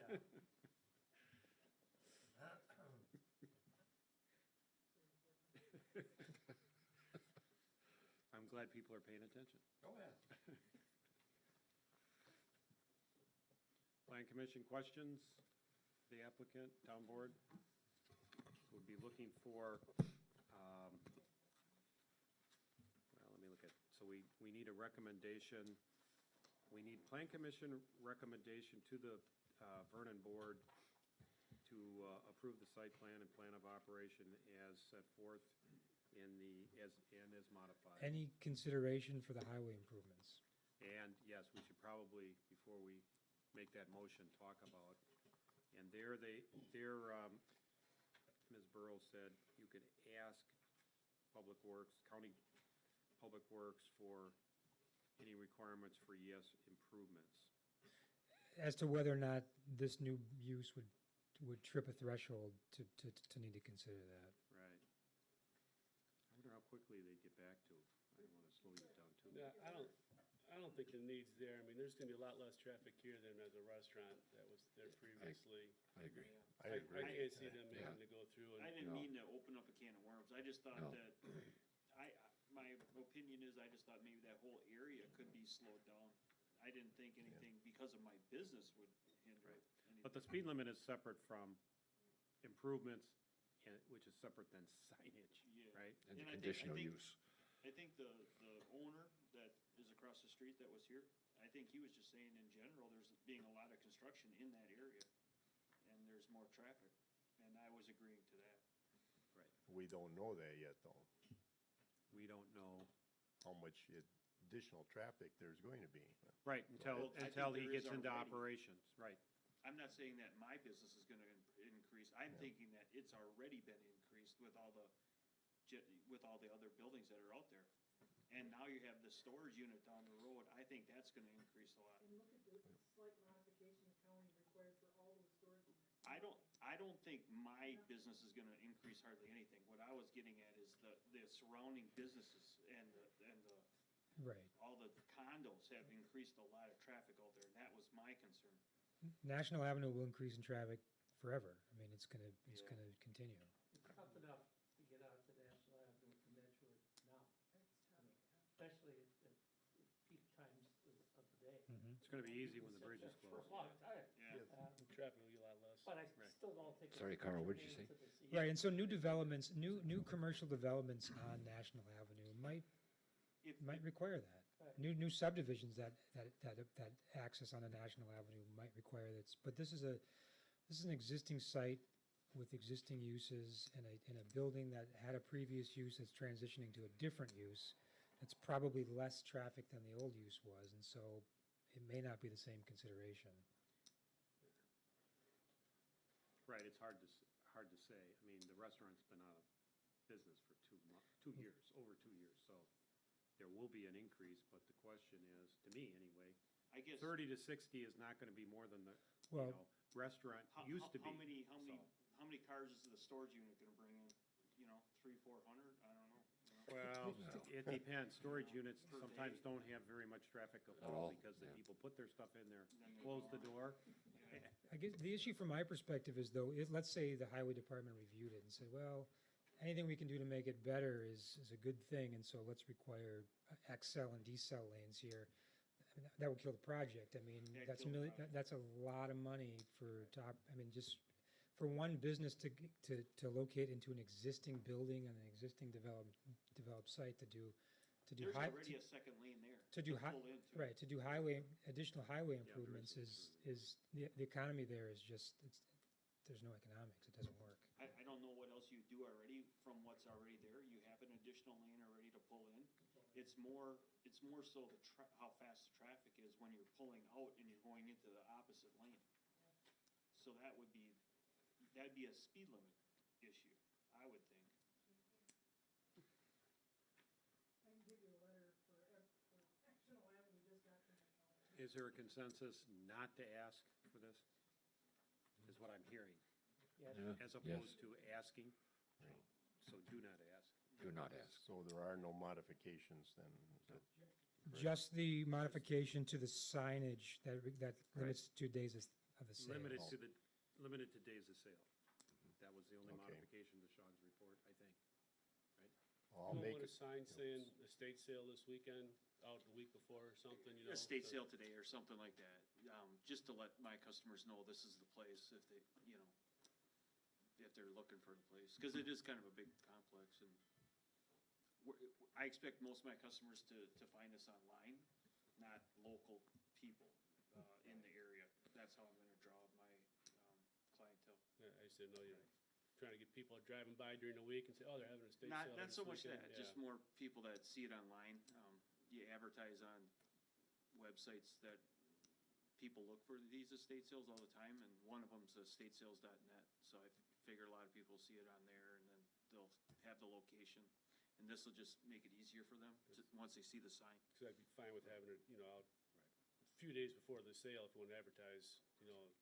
I mean, it might be nice to have a few days ahead of time, but I didn't wanna, you know, if that's an issue, That would change, I'm fine with just the days of too, but if, that would change the condition, so you need to modify the condition to. yeah, the to- condition, alls I asked for was the days of.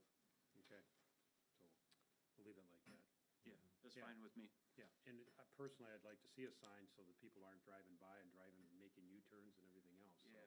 the day of sales is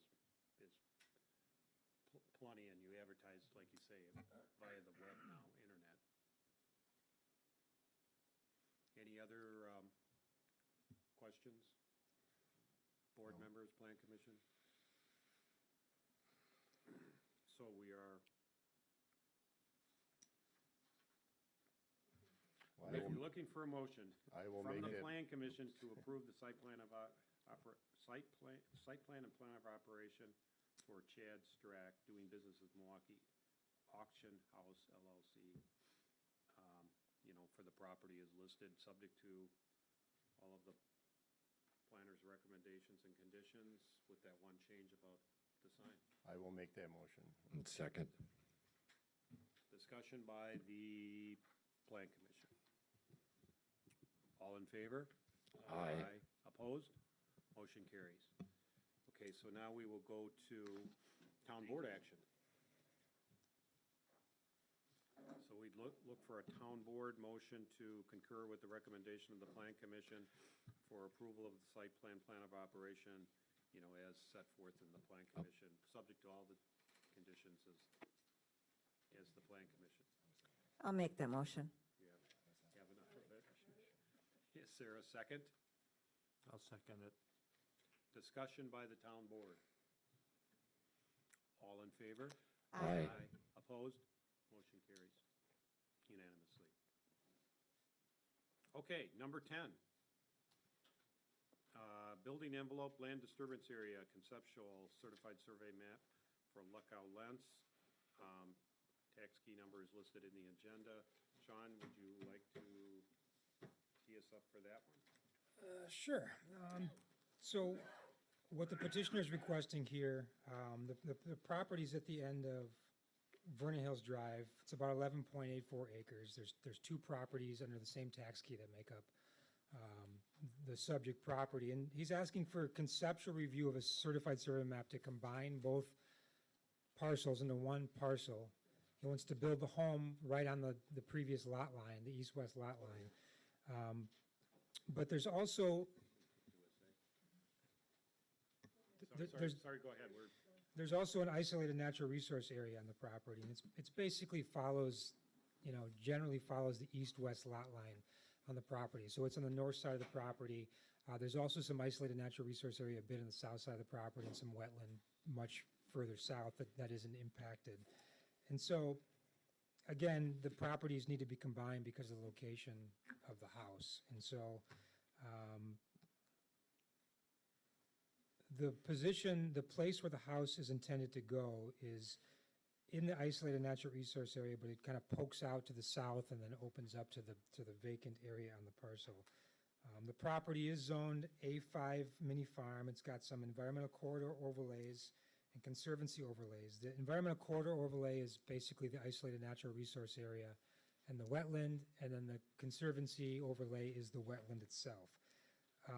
A5 district requires a minimum lot area of 5 acres in size and does allow single-family residential development. Again, the lot is 11.84 acres, so it meets that requirement. In terms of the actual isolated natural resource area, in our ordinance, in our zoning ordinance, section 300-25J2, which is the overlay, it says, for lots which lie partially within and partially outside of the ECO district, the area disturbance shall be limited to the area outside of the district, excluding any means required to access the area outside of the district, such as driveway access, unless otherwise expressly permitted by a building envelope shown on the certified survey map, subdivision plat, or other deed restriction that's been approved in writing by the town board upon recommendation of the plan commission and recorded with the register of deeds. And so that's essentially what he's asking for is, on the certified survey map, he's going to describe an area, a boundary that's going to be disturbed with the house, with the yard, with the sanitary system. The driveway is excluded. The driveway is already on the property. And so that's what he's asking for permission for. He had an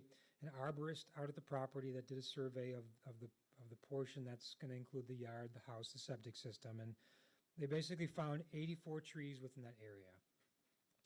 That included box elder, ironwood, linden, red oak, sugar maple, and white ash, okay? All but the box elder and linden trees are considered priority trees by Waukesha County in terms of trees to prioritize for keeping in corridors and isolated natural resource area, but they must be in good condition and at least 12 inches in diameter. And so looking at the site here, there's essentially 5 red oak trees and 8 sugar maple trees that would meet this criteria, at least 12 inches in diameter. But 8 of these trees have a codominant trunk and so are prone to wind damage and splitting. And so if you talk to an arborist of what that means, it's basically if they share a trunk and they split, they're more prone to be damaged from the wind and get diseased and basically rot away. So there's really only 5 trees left in this area that are priority trees worth saving on that list, at least 12 inches in diameter. And so the Plan Commission still needs to determine if the building envelope land disturbance area as proposed within the isolated natural resource area is appropriate. The comprehensive plan also talks about isolated natural resource areas. As many of you probably know, an isolated natural resource area is a smaller area with, whether it's vegetation that should be preserved or steep slopes that should be preserved. In this case, it's just vegetation. It's an upland area. It's not as valuable as a primary environmental corridor or a secondary environmental corridor because it's not connected. It's not as large. It's isolated. And as you can see, this one includes a variety of trees, but not all of them are worth saving. So just something you should consider. And so our comp plan specifically says all remaining undeveloped lands within designated primary and secondary corridors and isolated natural resource areas should be preserved. If development is to occur in upland areas, which this is, Such development shall be for residential purposes only and at a density not greater than 5 acres per dwelling. And so this is 1 acre per 11, 1 unit per 11 acres on the site. As I mentioned, there are some wetlands in the south portion of the site. Our land division ordinance does require that wetlands be delineated. As part of CSMs, we have granted exceptions from this in the past when they're not anywhere near the proposed development. In this case, they'll be at least 250 feet away from the house. We require a 75-foot offset from wetlands, and so we don't need to grant this today because the final certified survey map isn't being presented, but that's something that the petitioner may choose to request next time around. So it may be, we may give them some direction as to whether or not that's possible for the final certified survey map. One other point, Vernon Hills Drive that kind of leads into this property it's a temporary cul-de-sac. It's not a final cul-de-sac, a permanent cul-de-sac. And so the town's official map shows this temporary cul-de-sac extending eventually out to Evergreen Drive to the west and then Sherry Drive to the south at some point, potentially. That may never happen. The petitioner is showing a house sort of in the center of the lot. It may never be subdivided again.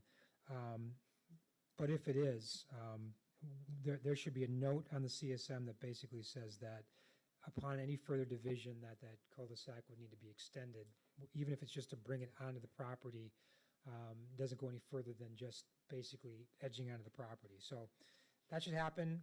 Dedication of fees for one lot should be, fees in lieu of parkland should be paid as well. And so our surveyor has not looked at this yet because we haven't seen a final CSM. And so if the town, there's basically there's no action item on the conceptual CSM at this time. We're just providing the petitioner feedback on the combination of lots, but he is requesting determination of the building envelope land disturbance area at this time. So if the Plan Commission chooses to recommend approval to the board, I have basically outlined 2 conditions, very simple. The one is that the petitioner shall submit a final certified survey map. The certified survey map shall include the building envelope land disturbance area as presented today. And the second condition is simply the reimbursement of professional fees. Sean, do we know the size of the isolated natural resource area and what the request is as a percent of that size? The size is generally Is it all of the parcel northern, one? that it's just about it, give or take, depending on the tree line, but it's really that entire northern lot. Right. But I can do some quick math for you if you want. Might be helpful. Yeah, let me. What was the question? The question is, what percentage of the isolated natural resource area is the land disturbance envelope that you've established? And I can. You mind if I say something? Can I say something? I mean, can I? That's up to the chairman. Oh, Sure. keep in mind, please, this 130 by Well, 115 can you state your name and address for the record and Speak make into sure the you mic. speak into the mic, It's sir. R.G. Luco. I live in Greendale on 6057 Churchwood Circle. And I wanted to tell you that on that piece of paper, conceptual drawing, where the house is approximately 115 by 130. Now, keep in mind that's not going to be clear cut. Wherever the house lays out, obviously the trees will go. But if I have a silver maple that's 15 feet away from where the house is going to go in good shape and over, 12, 20 inches in diameter, I sure as heck am not going to cut it down. I would like to be in the woods, but I'm not going to clear cut that 130 by 115. That's just the area in a box, put it that way. That's all.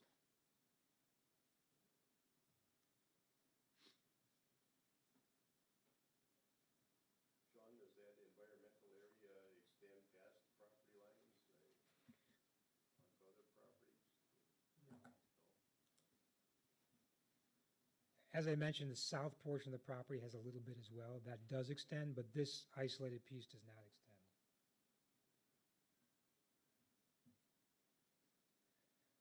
So the northern parcel is about 6.7 acres. It's not listed on the county GIS site because it's got one tax key, and so they show it as one whole parcel, but it actually is two parcels. But you said it was 110 by 130? That's that box, Right. 130 by 115? 115. 115. Yes. That's what, about 15,000 square feet? 15,000, yep, and so we have 6.7.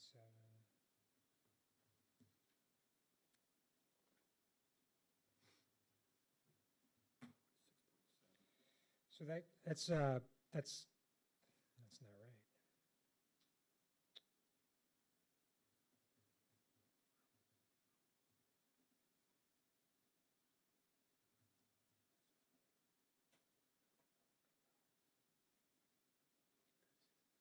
It's about 5%. Yeah, I was just gonna say it's a little over 5%. But that includes the whole box, and There's a little bit of the box that bleeds south, so, 4 to 5% is probably a good guess.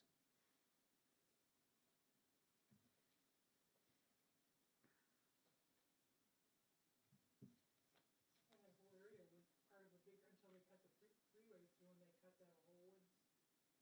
Sorry, they cut the heart of that woods apart when they put the freeway through. right, and that was designated a long time ago by Sewer Pack, right? The isolated, who makes it? Sewer Pact determines what's a corridor isolated natural resource area. So they designated it.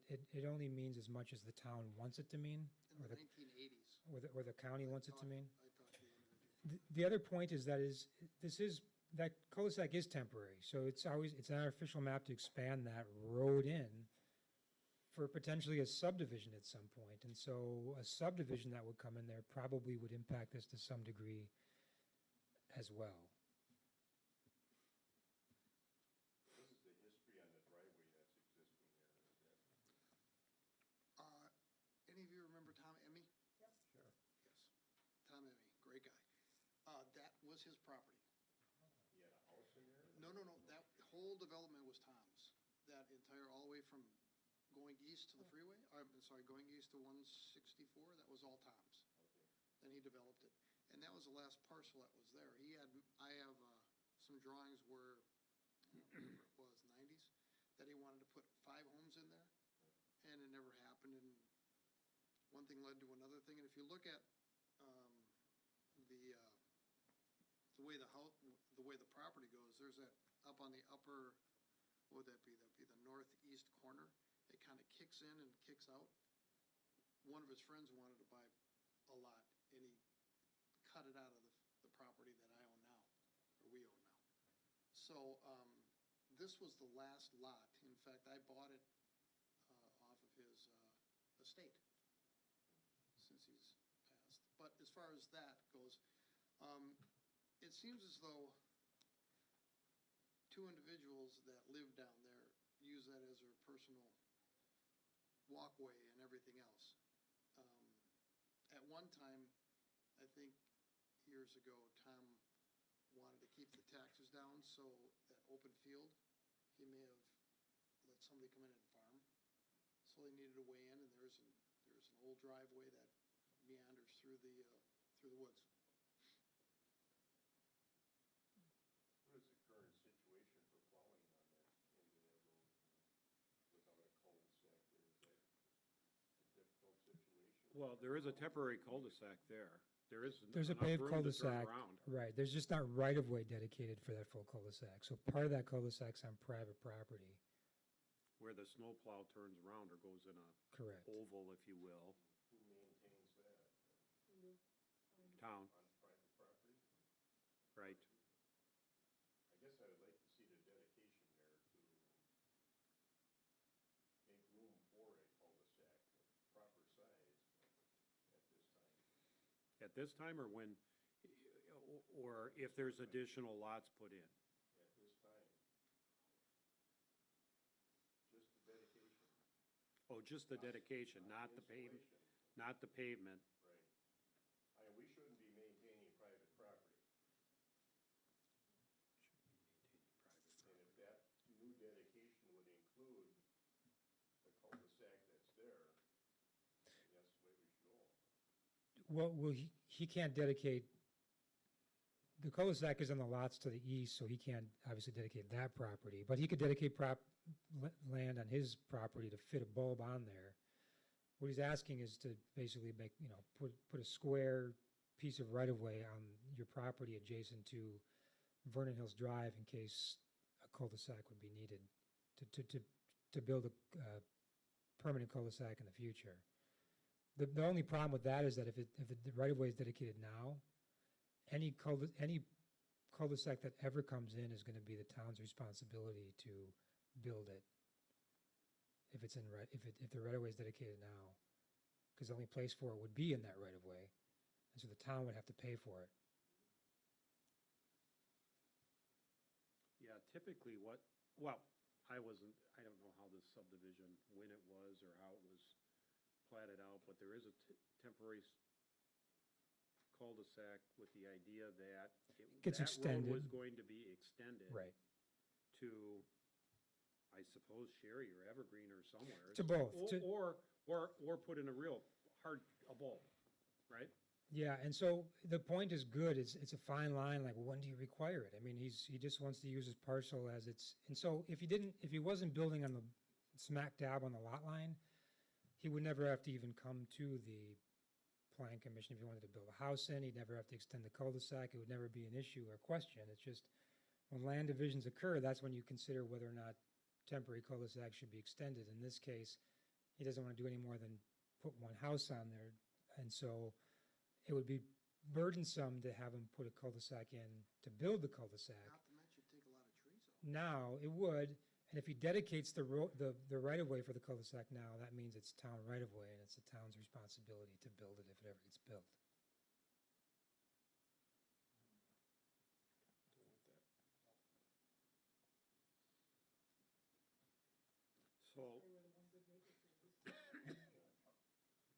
So Sean, what would the final certified survey map say with regards to that temporary cul-de-sac? Would it say if you have any further Land, land division of Correct. any size, right? Another lot, and then it would require that be made a bulb, a permanent? it simply, my recommendation says a note to be added to the CSM stating that Vernon Hills Drive temporary cul-de-sac shall be extended upon further land division. And so we could tune that up. This isn't the final recommendation. This is because we don't have the certified survey map in front of us. And so if you think it should be, it just has to become permanent at some point, right? It's got to be extended. And so but the extension might not even be a permanent. Let's say in 10 years, you decide you keep in your house, but you want to make some money, so you want to split a lot or two off. And you extend it, but you put it in another temporary cul-de-sac in because it may be extended further in the future to Evergreen or to Sherry, because that's what the official map says. It doesn't say it should end here. We shouldn't put a permanent cul-de-sac here because the idea is to get it out to one of those two roads in the future. And so it's never going to be permanent until it gets to one of those locations, unless we amended our official map to say differently. Do you know who put it on there? I mean, Put what on where? put it as a temporary, Well, when they planned it? Well, yeah, when the subdivision to the east was platted, it was left as temporary because it was intended to continue on into this parcel. I understand, but I mean, I'm just looking at the overall lots that are remaining. What would you, I mean, it couldn't go to Evergreen. That's the idea, is that it would snake through between property lines potentially. Well, you stated yourself that Mr. Emmy was That's what the map thinking about 5 shows. more lots through those And it was, parcels, right? from what I heard, Okay. it didn't go over well.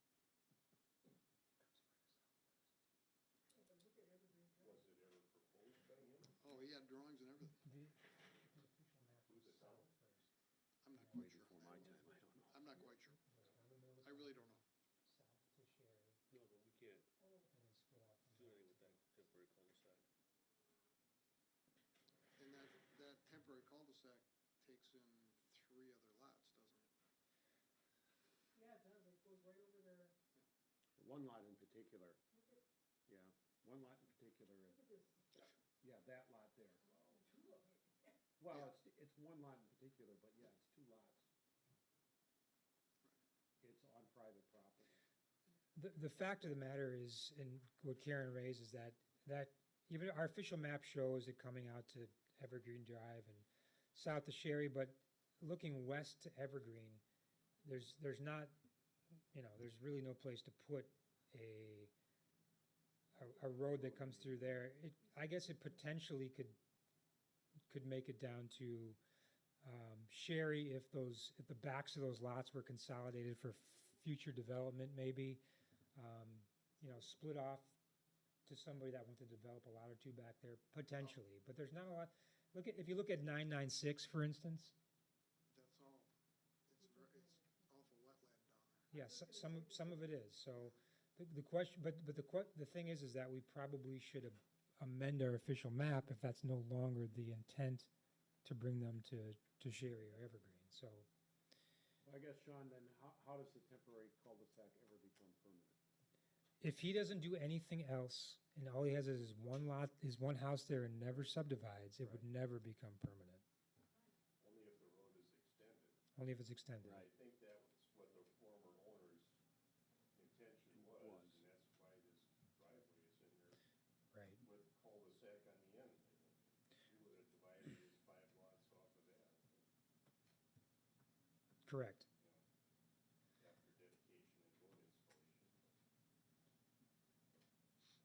That's probably the layout.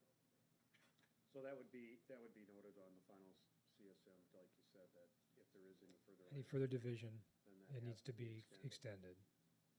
The road, or? Yes, the Yes, road. the road and the cul-de-sac have to come onto your property if you ever do another land division on that.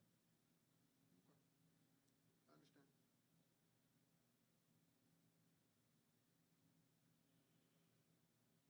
It's a tough situation. It's kind of, how much do you require now versus later? And why didn't you require it in the past? But whatever they did in the past is in the past now. Well, but this is standard practice. I mean, I know.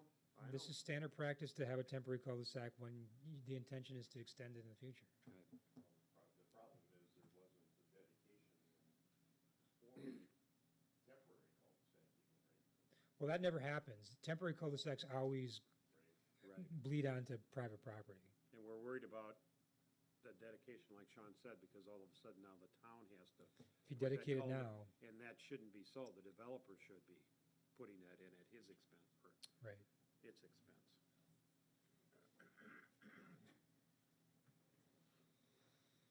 Other than that, I don't see any problem with the proposal at all. Can't prevent the man from building on his property.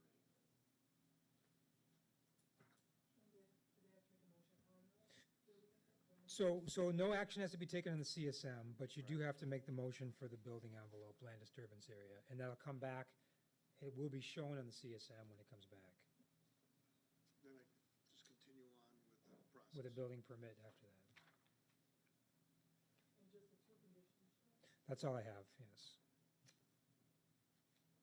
Don't we need to note the size on here, or that's part of the, It says as shown. okay.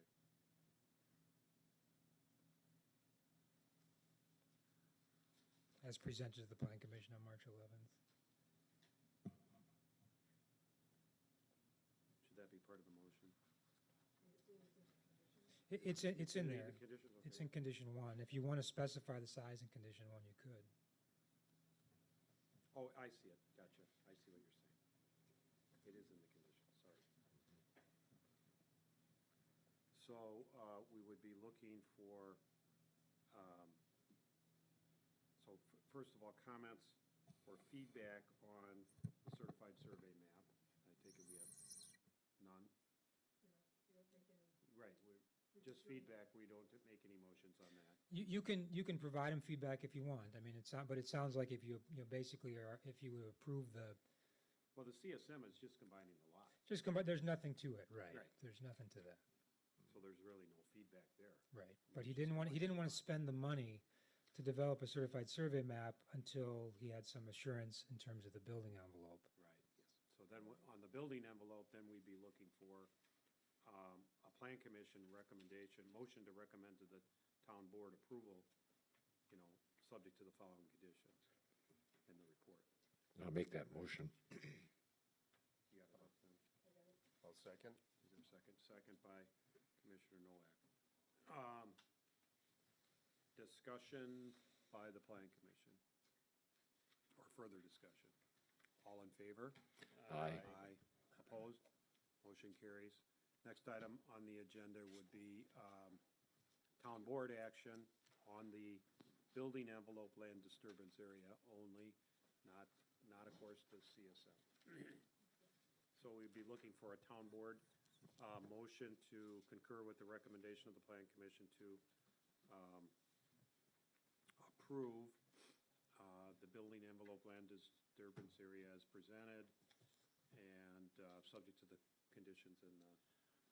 I'll make that motion. You have enough on that? Is there a second? Town I'll board? second that motion. Discussion by the town board. All in favor? Aye. Opposed? Motion carries. Thank you. Thank you So very you're much. good for now. So the next step is to submit the certified survey map for approval. Thank you.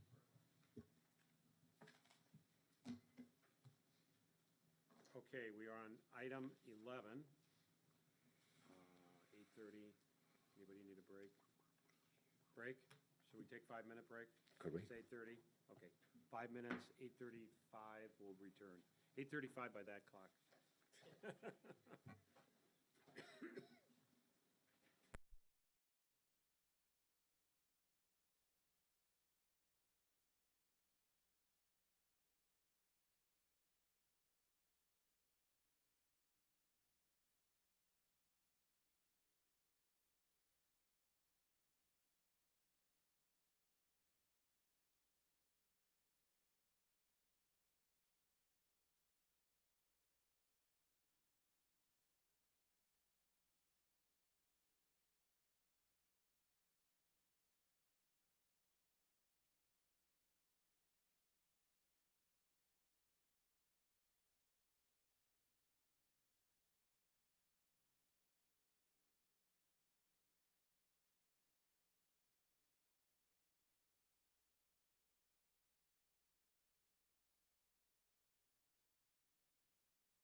we were on item 11, discussion and possible action on certified survey map and sign for the property owned by Michael and Joy Alex for an event barn and unspecified conditional use and bed and breakfast. The tax key and the address are listed in the agenda. And so, Sean, please tee us up for Halverson House. Mr. Alex, you can come up in the event we have. Sure. So there's, as you mentioned, there's a conditional use on this property that was approved for an event barn and a bed and breakfast. It was after public hearing. The Plan Commission recommended approval on September 11th. The town board approved the request on September 19th. The actual permit has not been issued to date, as the petitioner is still working toward satisfying all the conditions of the approval. Two of the conditions of approval are being requested tonight. And so one was that the town of Vernon would approve proposed signage and any signage lighting. And then also that the petitioner would get approval for a certified survey map to combine parcels lots to create a lot area of at least 20 acres for the event barn operation. And so the petitioner owns roughly 120 acres on the property, and he's combining the very small parcel that includes some of the buildings to be used, the house and some of the buildings to be used for the operation, with the much larger eastern parcel for a total of 81.29 acres. The parcel directly west of that is almost entirely within wetland or under wetland and environmental corridor, and there are no plans for use of that property at this time. Clearly the 81 acre parcel meets the requirement of the 20 acre lot size that was required for the conditional use permit approvals. And so that is fairly straightforward. Some of the wetlands close to the operation have been delineated near the event barn, and that's shown on the certified survey map. There's extensive wetlands on the property to the north. There's floodplain to the north adjacent to the Fox River, and we talked about this a little bit in the last item, is that we normally require all those to be delineated and surveyed. And so the petitioner is requesting a waiver, so he does not have to do that, as they are nowhere near the proposed operation. And so the Plan Commission has to basically consider the factors outlined on page 2 of my staff report, A through E, as to whether or not this would be an issue. And then a vote needs to be taken to grant a waiver, and there needs to be at least a 2/3 majority from the Plan Commission to grant that waiver. If that's granted, the CSM will need to be updated to note that waiver and the date as well. As part of the conditional use approval process, there was also the actual boundary for the conditional use was obviously much smaller than the parcel as a whole. It basically just included the buildings and the surrounding trees, and then the driveway that goes out to County Line Road. That hasn't been designated yet as part of the CSM, and it's not required to be, but I just wanted to reiterate that that's something that's going to have to be done, and then that's going to have to be recorded with the certified survey map when it actually gets issued and recorded at the Register of Deeds. So in addition to the certified survey map, he's also requesting approval of signage. It was known at the time of conditional use approval that there would be a sign near this location to advertise the event barn. At the time, it was noted that it would not exceed the maximum of 32 square feet, which is the maximum allowed by the zoning district, AD 10. What he's actually proposing is smaller than that, which is a 5-inch sign by 6'3" sign.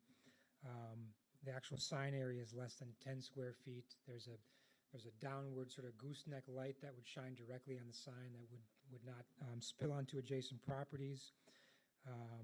And so the sign as proposed meets the requirement of the ordinances. We do require a setback and offsets of signs of at least 10 feet from all property lines and rights of way. And one of the things that was not yet shown on the certified survey map is the right-of-way that would need to be dedicated at the corner. That's one of our surveyor's comments.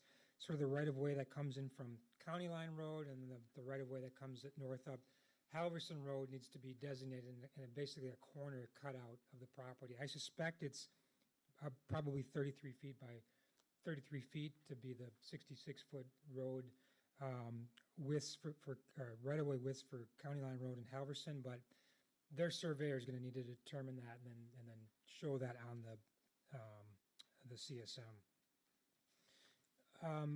Also, so the signage is basically meets all the requirements of the ordinance, except where it's shown is basically where the right-of-way is going to need to be dedicated. So I added a condition to my recommendations that basically says it's going to have to be located 10 feet from all property lines and 10 feet from the right-of-way, whatever that may end up being. Our survey had a few technical comments, the biggest of which was the right-of-way establishment, and then also related to the Fox River, that similar to what was pointed out for the Hibbard CSM, there needs to be a meander line established on the south side of the Fox River. We did speak directly with the state on this one because we weren't sure the extent of what needed to be required, if there had to be a meander line on all, established for all parts of the Fox River. In this case, the state basically just required that there need to be one established on the south side of the river itself. And so we have talked to the petitioner surveyor about this. They know what's required for the technical requirements. And so if the Plan Commission chose to approve the certified survey map, those technical things could happen after the fact. Staff would still review this, and then it wouldn't be signed until it included those features. So that's your call, and that's up to you. So I have prepared a recommendation with 4 conditions for the certified survey map, including the recognition of the granting of the waiver, satisfying all conditions, and then basically not signing until all other signatures are acquired. And in terms of the signage, there's 5 conditions that are associated with that, including adhering to all of our ordinances, adhering to what's been presented tonight, being at least 10 feet from all property lines and rights of way, obtaining all permits, and then, of course, reimbursement of professional fees.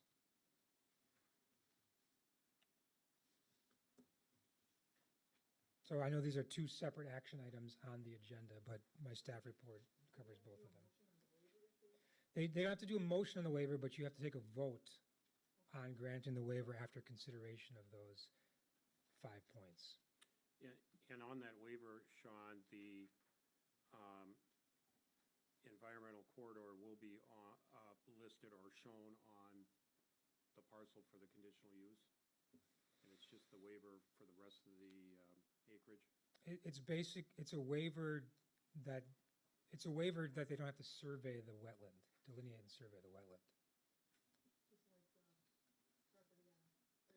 Correct. The same waiver that was talked about for the Simon.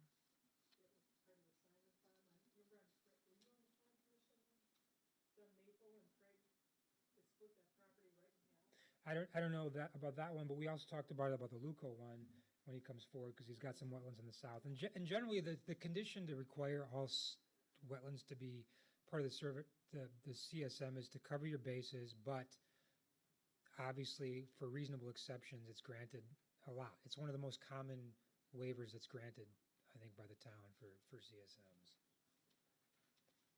So we have a number of technical comments. This has to go to the county yet as well. The county is going to have some comments on this one, and so part of the condition is that they'd satisfy all county conditions and requirements as well for the property. There's quite a few surveyor comments here. I know, didn't on Pheasant Run, we had a bunch of comments that we kind of delayed action until that was cleaned up a little bit more? We did do that. I would mention that the only substantive comments here are the meander line, the high water mark, and then the right-of-way establishment. So if you aren't comfortable with those and you want to see them, you certainly can have him come back to do that. This is the final? It says preliminary at the top, but it is final. They're asking for final approval tonight. And so I would also just reiterate that this doesn't get signed by the town until staff signs off that these have all been satisfied and met.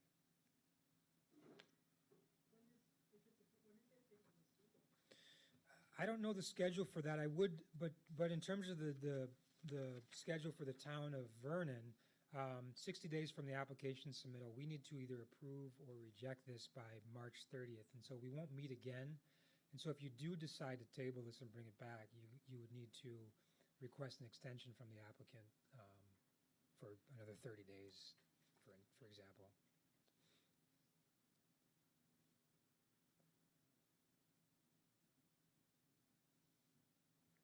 Is this going to be a illuminated sign? It is, it's got, I'm sorry, it's illuminated, but, It won't be Through- backlit, no. okay, all evening Just hours, done. all evening hours. So if It'll be a dawn to dusk. dawn to dusk. we have illumination standards in our ordinance. I think it's 100, let me just Lumens? verify that. I'm not sure if that's the way it's written or not.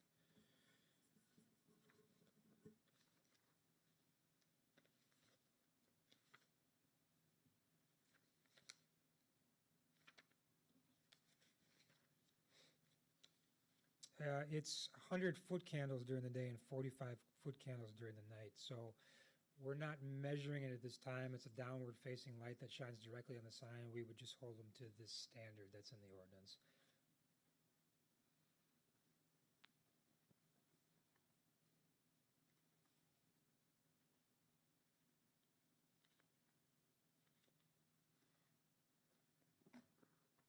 I suppose the first issue is, do we want to take action on, or ask for an extension, I guess? Do we want to take action because we have this March 30 deadline on the CSM? And if not, then we're going to ask for an extension. If he's not willing to give an extension, then we'll have to act, either approve it or not, or reject it. So that's the first issue. The reason why we might want an extension is for further cleanup, like we've done in the past for Pheasant Run, for example. But on the other hand, Sean, as Sean mentioned, the substantive items, the biggest one is the right-of-way. And Right. whether we want to see that as a plan commission or leave that to the staff, I guess would be the question. The reason, the intent and purpose of that 33 by 30 foot dedication? Well, any land division that happens in the town, if there's right-of-way established on town roads, Is that ever gonna be used unless he develops his land? well, it's gonna be used, he gets access to his property through the current right-of-way that basically goes 33 feet north of County Line Road, and then Halverson Road also has, even though it's not divided, there is right-of-way there that's, people can use it because there's town right-of-way. And so any, Put right away there now. but any CSM we do, if there is right-of-way, it's required to be dedicated, no matter what. So if we get that dedicated, we have to put in the road across that 33 feet. It's already there. The road, yeah, the road basically touches the corner of the property, which would be part of the right-of-way on each side. So just like anywhere, right-of-way gets dedicated. The road basically, if you look at the road, I don't know if you have an aerial photograph, but it curves around, it goes down County Line Road, curves to the south, and then the pavement actually extends out and touches the corner of his property. So the road's not changing in any way. His driveway is still gonna touch the road, but the right-of-way is dedicated as is required by the law. We're not gonna have the dedication on the other property to the east there at all. Not until it's divided. Or to the south.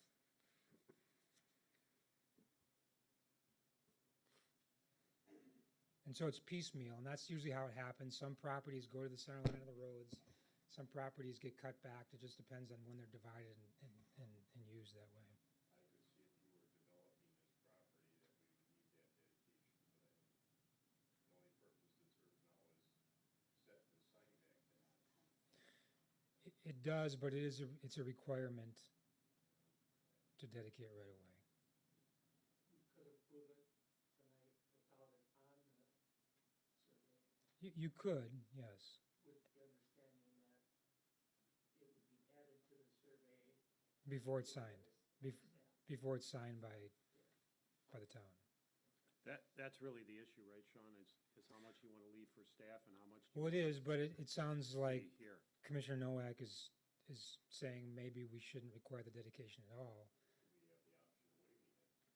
I don't know if we do, if it's a state requirement to do that, I guess I can't speak to that, but our ordinance certainly requires it. And I have a question for Mr. Alex, if that sign has to go back 10 more feet, is it gonna be large enough? Yeah, I mean, I'll have to see where the 30-foot setback, or the 33-foot setback would be. And I believe Andy Wilkowski was in touch with Sean this week. It may not even be 33 feet, it depends on where Where the they surveyor define- establishes the right-of-way from Where they the define the south. center of the roadway. Right. Well, it'd be from the corner of his property, right, 33 feet in each direction. I suspected it was 33 feet. It depends on what the surveyor finds for the actual right-of-way. But yes, it'd be basically a square on the corner of his property. And with the type of print you have on the sign, it may be difficult to see at that distance. Yeah, it could be, and that might be something that I would have to come back for, to halt everything in the process. You know, I thought that this would be sufficient, was my understanding, but yeah, if they do come back and say it's 33 feet from our existing property line, then I would have to reassess it. And being at 1/3 of Do you the want to, overall- do you want to wait on the sign request until the right-of-way is established and determined? Are we going to can we handle them in the order that they were brought up as far as the CSM first and then the sign after that? Oh, for sure. Yeah, That might be that's what better. I was thinking, right, with Plan Commission concurrence. That we're dealing with the Right, CSM yeah, first, and then we'll, That's what we're on. right, That's that's right. what we're on, and then we can deal with the sign, depending on how that goes. So what is the consensus of the Plan Commission, you know, to me, if you approve it, subject to all these comments, which is gonna be put on the staff, that's one way to go, or do you wanna see the right-of-way come back?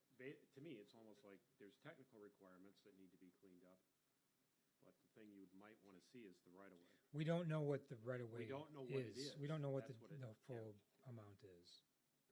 And the sign will need to be moved, and based on what that right-of-way is and blurring into the sign now, it might need to be made bigger, is what I just heard. If it's pushed back too far, to see it, you'd have to make it somewhat bigger. It's not made yet, I assume, so it's a design.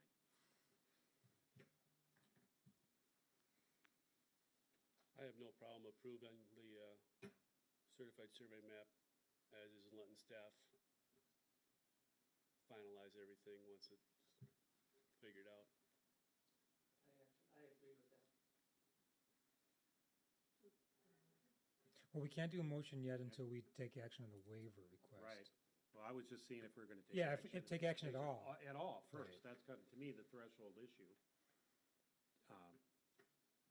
Commissioner Nowak, you have one way or the other on that? I would make a motion that we approve this certified survey. Okay, but we've got to do the waiver first. No, Okay, I agree. okay.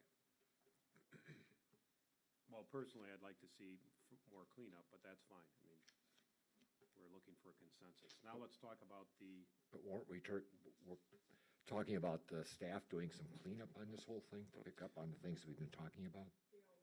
Yeah, We that's always my are. point, yeah. Right. Yeah, right, okay. Right. It's not coming back to the Plan Commission or the town, well, we'll see what the town board has to say after the Plan Commission decides, but it won't come back. The CSM will not come back, is what we're saying. The staff will have to make sure that all the conditions are met, and the surveyors will have to work it out. Okay, so let's talk about the waiver is up next, and whether they have to, whether we're gonna require to, delineate on the survey all of the. All wetlands, right. Right. That seems ridiculous. Well, we know how much wetlands there are on the back side of that property. It's, Pretty much delineated by setback or county or. Well, the DNR has them noted, right? The DNR's got them noted. Oh, yeah. They're not accurate, but we know generally where they are. It's a big area. It is, and it's pretty far from the area you can be used for the operation. Sean, do you want to run us through what our factors are? So, yeah, We you have- need to discuss those factors. Yeah, you have to consider these factors, but you don't necessarily need to find affirmative the following. Whether the request for a waiver or modification, if granted, would be consistent with the general intent of the land division ordinance, whether the request for a waiver or modification, if granted, would adversely affect property owners, whether the request for a waiver or modification, if granted, would benefit the petitioner's project in a way that's not inconsistent with the town's interests, whether the petitioner is in full compliance with applicable ordinances and agreements with the town, whether instead of granting the request for waiver or modification, the chapter itself should be changed to accommodate the kind of situation present by the petitioner. So then the Town Plan Commission shall determine whether it's objectively reasonable to grant the request for a waiver or modification by a 2/3 vote of the members present. A waiver or modification may be granted without making an affirmative finding concerning any one of the above listed factors if, on the whole, it's objectively reasonable to do so. And if it's granted, it should be noted on the CSM.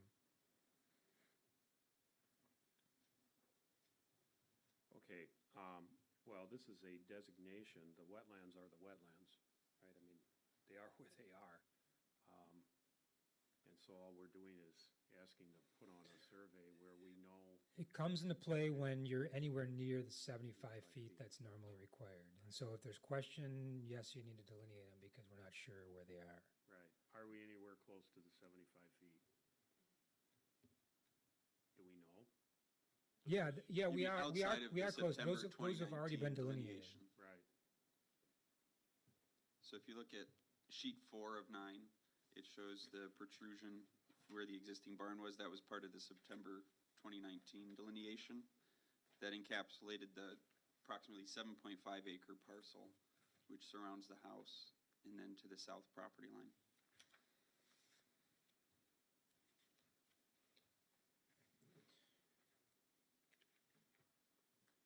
And in the notes, it says, you know, as flagged by Wetland and Waterways Consulting LLC on August 5th, 2019, and field located by JSD.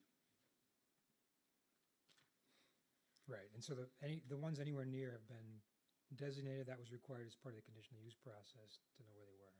okay, that's what I thought. Okay, so And so, in actuality, the buildings are closer to those wetlands than is normally required, but they're existing buildings, and so they're legal non-conforming. They've existed there, close to those wetlands. Right, I think that's the important point, isn't it? There's We wouldn't allow a new building, we wouldn't allow Right, a there's new no- building to She's be not within. proposing to build new Right. buildings within a 75 And it doesn't foot. include buildings, it includes any site development. So anything that falls, you know, everything has to fall at least 75 feet outside of that setback.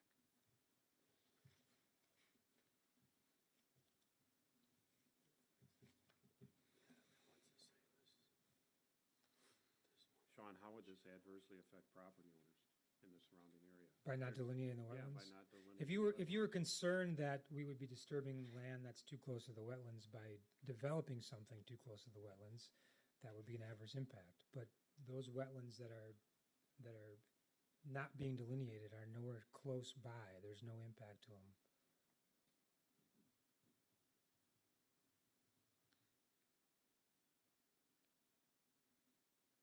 We generally know where they are based on DNR mapping. We know that they're not anywhere near 75 feet from the existing development. And USDA and FAA have their own maps, considering these are agricultural fields that have been farmed, you know, as far back. They have their own maps that they kind of coordinate with the wetlands that they show here in the Waukesha County.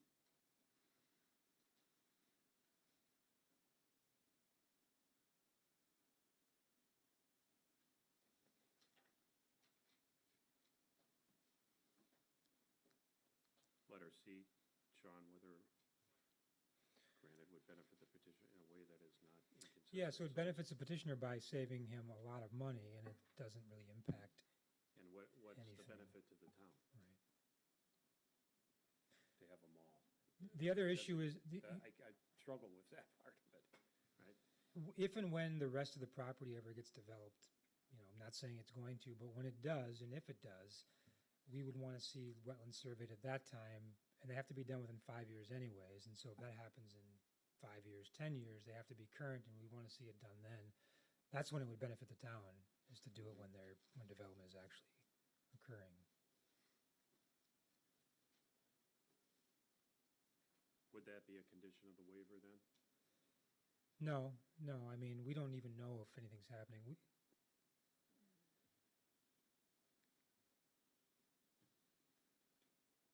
Any future development that would be anywhere impacting any of those wetlands, then it would be called into question, would be my understanding, but maybe. Yeah, we'd take a look at it at that time, and if it looks like they're anywhere near, let's say, a proposed residential lot or whatever it might be, we'd say, our CSM requires wetlands to be delineated, and so they have to be delineated. What is the, I'm trying to look at the conditions. So the conditions, if the waiver is granted, I have, the condition basically would recognize the waiver, and it says the certified survey map shall include a note documenting the waiver and date, and shall state that no further land division or development is permitted without delineation of all wetland boundaries unless a further waiver is granted.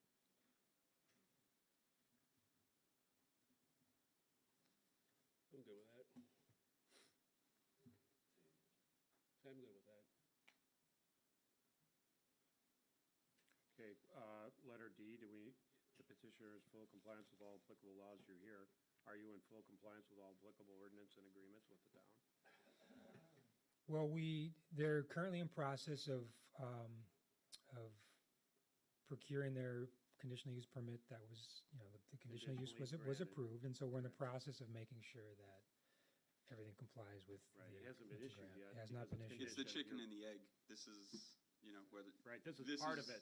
You can't issue a permit until a CSM is done, and if a CSM can't be done until the permit's issued, then we're at square one. They're not operating as an event barn, and they you know, so they're not in non-compliance for that issue. They're simply getting all the approvals that are necessary to get the permit and start operation. Right.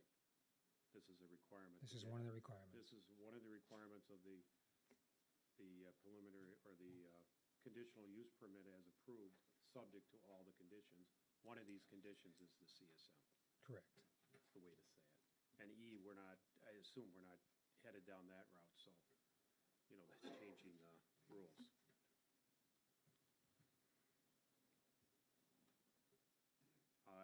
Plan Commission, any further question? I tried to walk through the criteria with Sean and Mr. Alex, so, questions, further comments?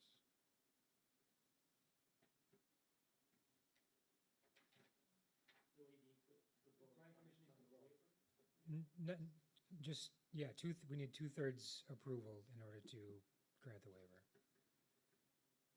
So Right. I'm in favor of the waiver.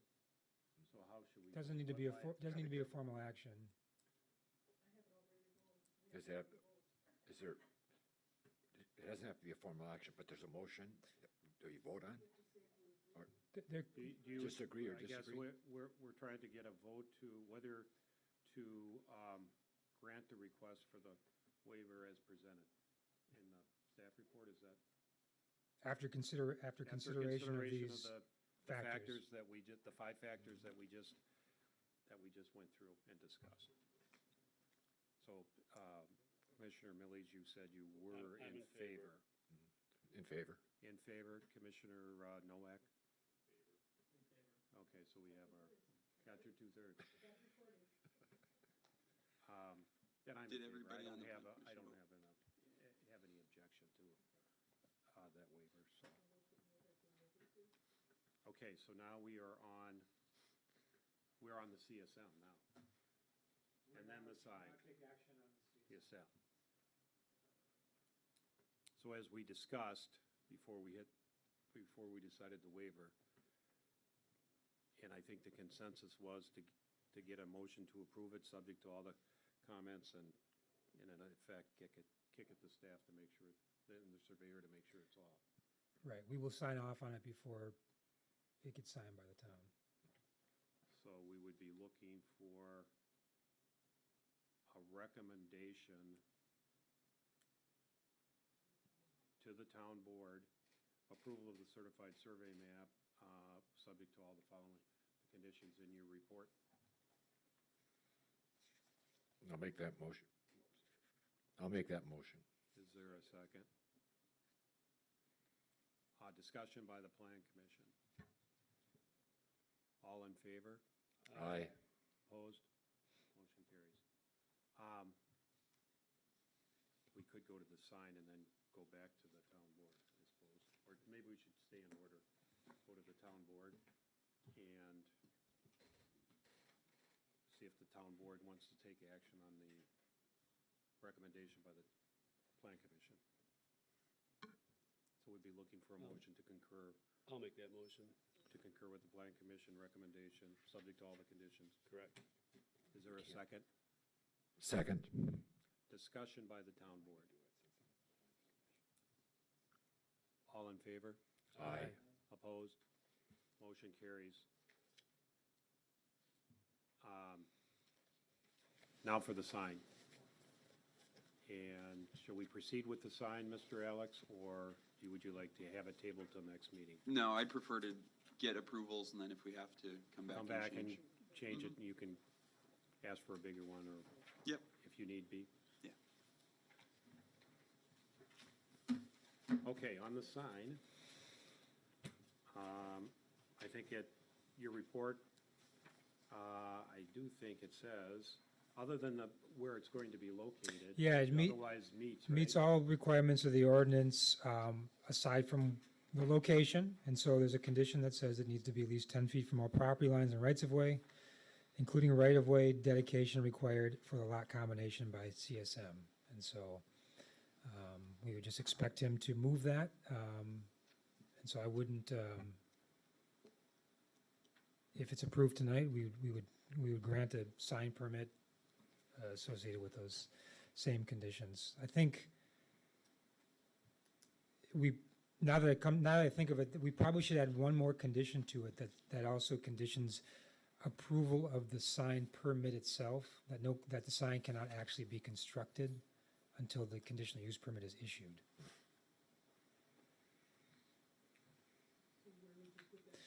I would put it in new number 4. Number 4. So it'll be 4, there'll be, 3, between 3 and 4, put a new condition that would be I see. no construction until conditional use permit issued.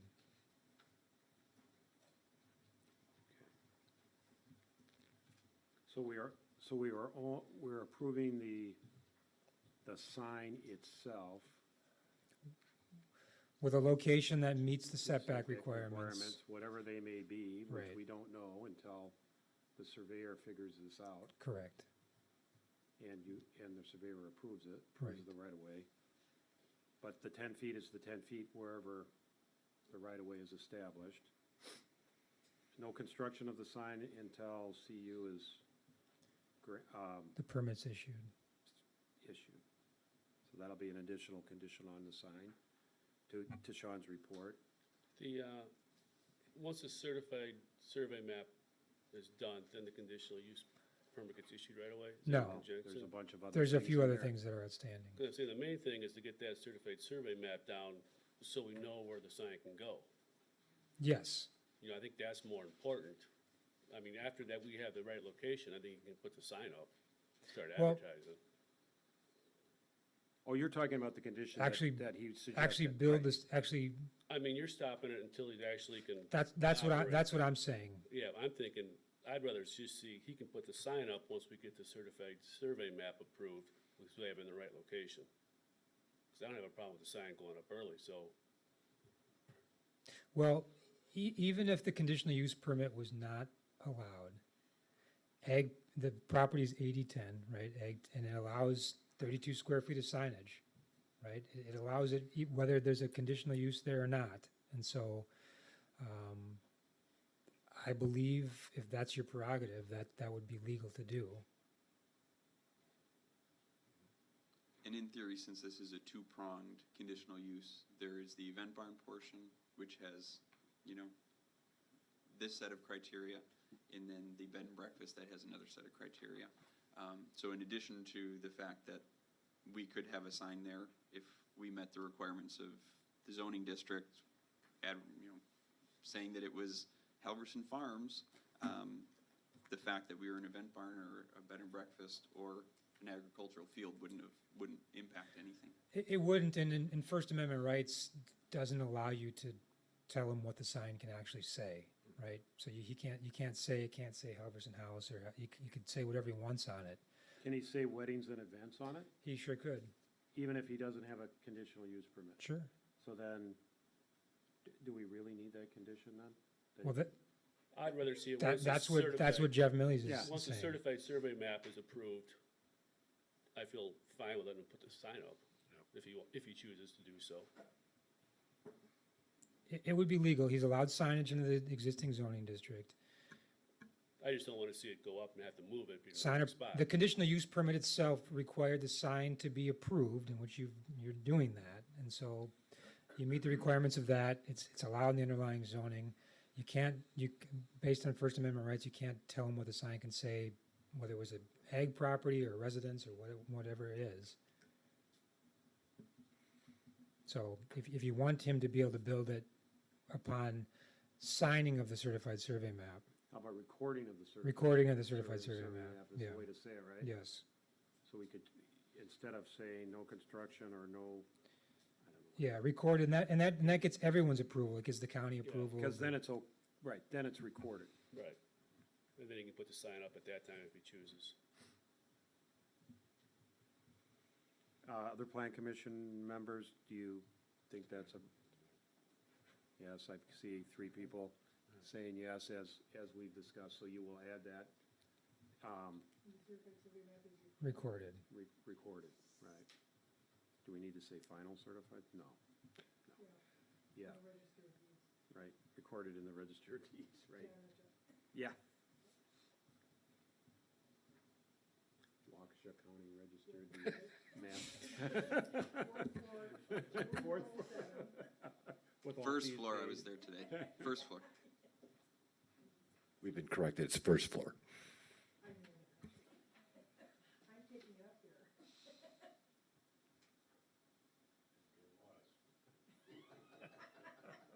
Okay, and we're just approving the sign, so, for example, this picture here that shows the parking lot, that's not getting approved or has anything to do with this sign. Correct. Okay. Sean, how much bigger can the sign be if it has to go back farther? What's the limitations then? I think you say that in your report, I think it's in the report. But Sean, go 32 ahead. square feet. Yeah, Yes, that's as big as you can go, 32 square feet, Right now, I think calced out at 10. 10. the actual sign is 10, but the structure, Those don't count, those don't count towards the 32, according to our ordinance. unless it's at least a third the size, and then you start to Yeah, count then it you in. have to start counting if the support structure is, more than a third of the square footage of the sign, then Right. that's a different rule. So he still has to comply with our ordinances on the sign, if he changes it. And so, you made a good point about you're not approving anything else in the site plan except for the sign itself as shown. Right. Yes, that's all we're approving. Right. That's all we. Right, has so to that be should be in the minutes. That the sign approval should reflect that it's approving only the sign as shown on the site plan and nothing else related to the site plan. Right, it's not approving the location, it's not approving anything else in the site plan. Right. If you had to make the sign bigger, would you still keep the same design, or would you go to something different? Yeah, no, I'd probably keep the same design, yeah. So could we say something for approving the sign not to exceed a certain size if it needs to go bigger, so he's, covered if it's gotta go back farther, or instead of coming to the board again? What was the I don't have any question? problem with them coming back. I don't. Well, I'm just trying to save them one less thing to worry about. I'm saying, can we approve the signs, say like not to exceed a certain square footage, if he's gotta make it bigger because it's set farther back where it's determined? Oh, you could, yeah, you certainly could, you could modify your condition up to 32 square feet if you wanted. You know, that way it saves him, Well, wouldn't you just say in compliance with our ordinances? It does say, I mean, doesn't it? Yeah, Right? it are, 32 feet's the max. Right. And then our condition is that it has to meet all our ordinances. So Right, so he'd be okay, He anyway. has to make it bigger, he has to make it bigger. Right.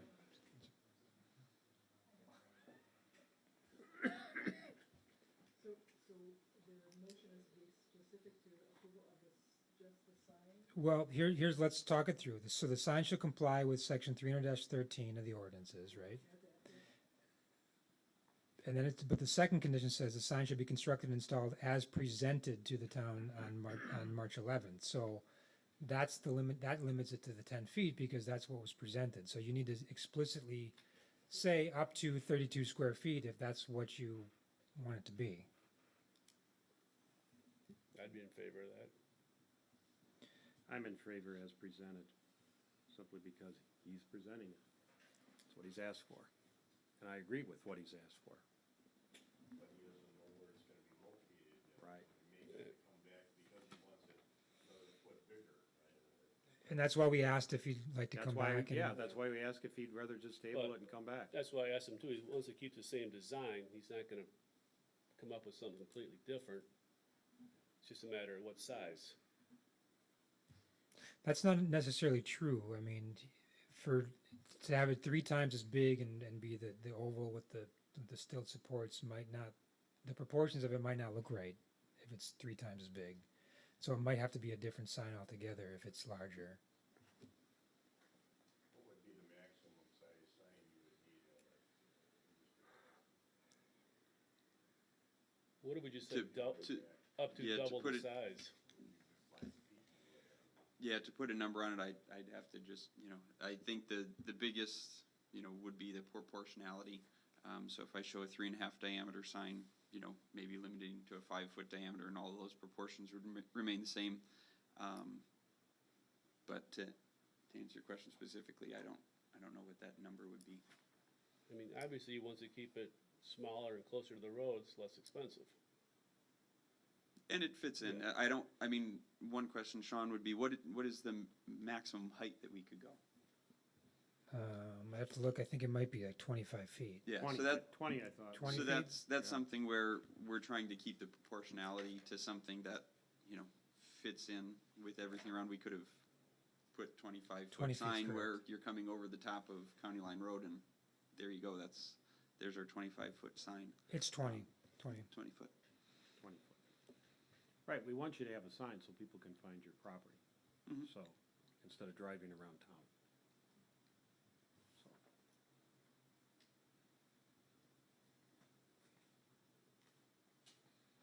No, I just like to see him have the option of going bigger if needed, and not waste time coming back for another approval.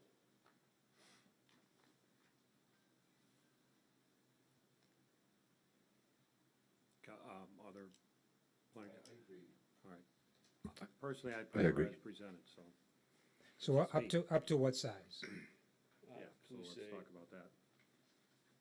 up to double? So up to 20 square feet of sign area? I'd agree with that. yeah. So not to exceed 20 square feet? Right, Yeah, John? you good with that, Alex? Yeah. Or Michael? Because a lot of that depends on where it's gonna be located. As he talked about proportionality before, okay, I think it's one of those things that they have to come back for a foot or 18 inches or whatever. It doesn't- Or at least he has an option where he finds out, That's okay, correct, this is what's gonna look the best in the site, and right.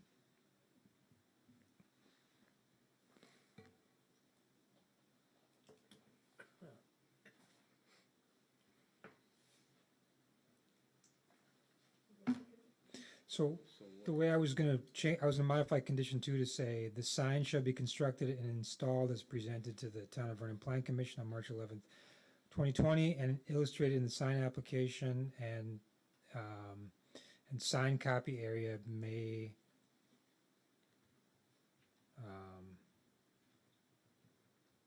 With the actual sign area, up to 20 square feet. yeah, not to exceed Not to 20 exceed- set. yeah. Is If we're- limited to no less than 20 square feet? I mean, your sentence in there now says is limited to less than 10 square feet, right? And number, It's currently just under 10 square feet. I'm not Okay. limiting it. It's just, okay, 20 square, not to exceed 20 square feet. right. Okay. Just in thinking about the technicalities of things, if that internal diameter increases, is there an issue if the cross member increases to keep the proportionality? I think proportionality would be more important than, Right, and I Just agree, the and sign that was area. the comment, and so as long as the structural members don't exceed 1/3 of the sign copy area in total, it would be.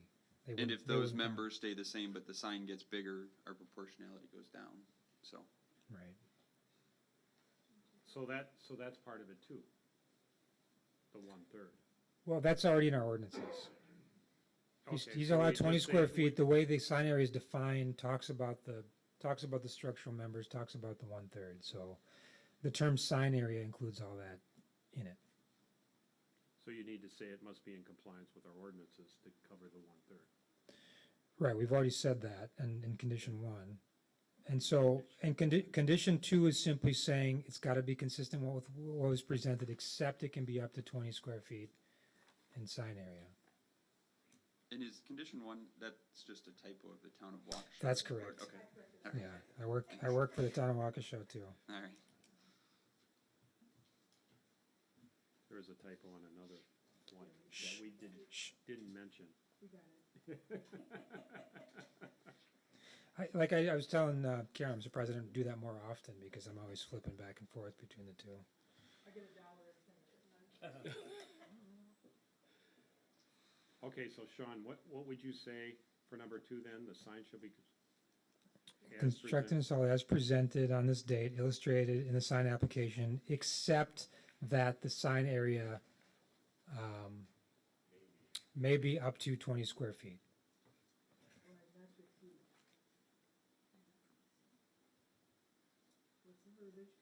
Yeah, not to exceed.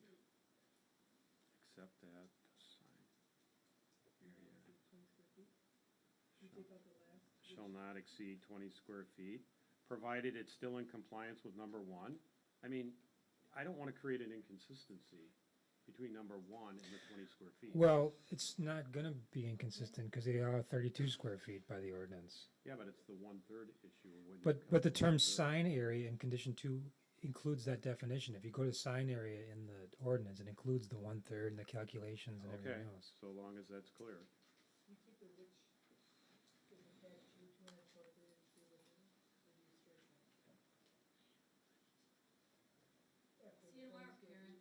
Bye. Yeah, Thank you, Ms. I think Johnson. you keep it. Good to see Yes. you. Thank you very much. Safe drive home.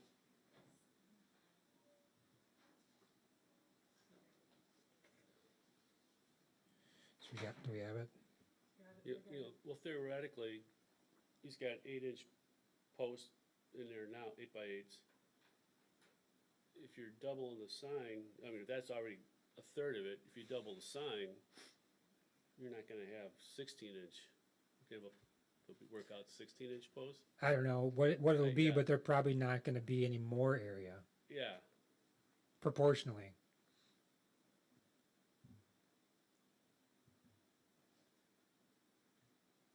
Either way, we'll hold him to 20 square feet and his structural members can't exceed 1/3 of the sign area. If they can exceed 1/3 of the sign area, if he doesn't use the full 20 square feet, let's say his copy area is only 15, then we only count the portion that above 1/3 that exceeds, so then it's it all, counts. it's all in the Right. math, Right. That's the way I understood it anyway. right?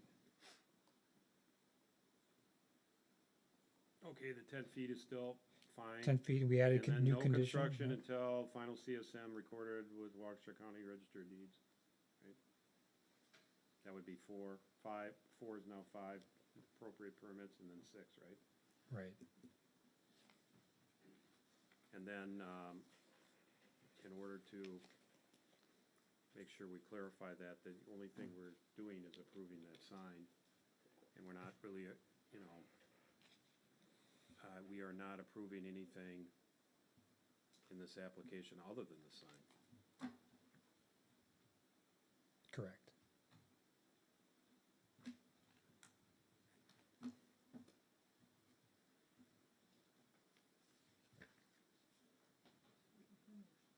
So, is there a motion? I make a motion to approve the sign as modified during our current discussion. Just, as the discussions as stated, As state, yes. as stated and discussed and agreed to. I had thought I had said that. Right, you did. Okay. We're making sure the motion was Okay. recorded properly, right? We got it? Okay, it's been seconded. Any further discussion? Commissioner Salani, that was you, correct? The second. Any further discussion? All in favor? Aye. Opposed? Opposed. On the as presented issue. 4 to 1. Town board needs to take action on signs? I think that's right. This was a recommendation. So, town board I'll make a motion to approve what plan commission concur that, recommended. yeah, concur with the plan commission Concur recommendation with the planning commission. Yeah. with all the conditions as discussed. Is there a second? Second. Discussion by the town board. All in favor? Aye. Opposed? Opposed. I have to be consistent. Yes, it was 4 to 1, right? Motion carries. Okay. We've just completed item number 11. We have just completed item 11, that is true. And the next one is adjournment of town board. Number 12, yes. Make a motion. Would you like to be chairing this meeting? No, we're just adjourning the town board. I was just asking, I didn't know if I'd lost Okay, myself on the yes, list. yes, the answer to the question on the floor is, can item 12, adjournment of the town board, can that happen? Yes. Is there a motion to Yes, adjourn the? there is. Is there a Seconded. second? All in favor of adjourning the town board? Aye. Opposed? Motion carries. Town board is adjourned, but not the plan commission. I should have voted against it. Where'd you guys stay? And we're not taking a break, because we're doing Don't minutes. need it. Oh, no. And if you're getting up, town board, please do so quietly. Okay, we are on plan commission action, January 8th, 2020 minutes, and these were approved by town board in February, so we're I'll looking make a motion to approve the minutes of Wednesday, January 8th. Is there any discussion? All in favor? Aye. Aye. Next item, February 12th, 2020. Now, I gave you one little comment. Was that? That was done? Okay, I didn't see the revised thing. It's probably somewhere in the stack. Make a motion to approve? With that one change. Yes. Is there a second? I'll second it. Any discussion? All in favor, plan commission, all in favor? Aye. Abstain because Absentee. Commissioner Nowak was not present at that meeting. And then I make a Number motion, 14. make a motion to adjourn the plan commission? Is there a second? Been moved and seconded? Have to cough. All in favor? Aye. Opposed? Plan commission adjourns, 9:30, thereabouts.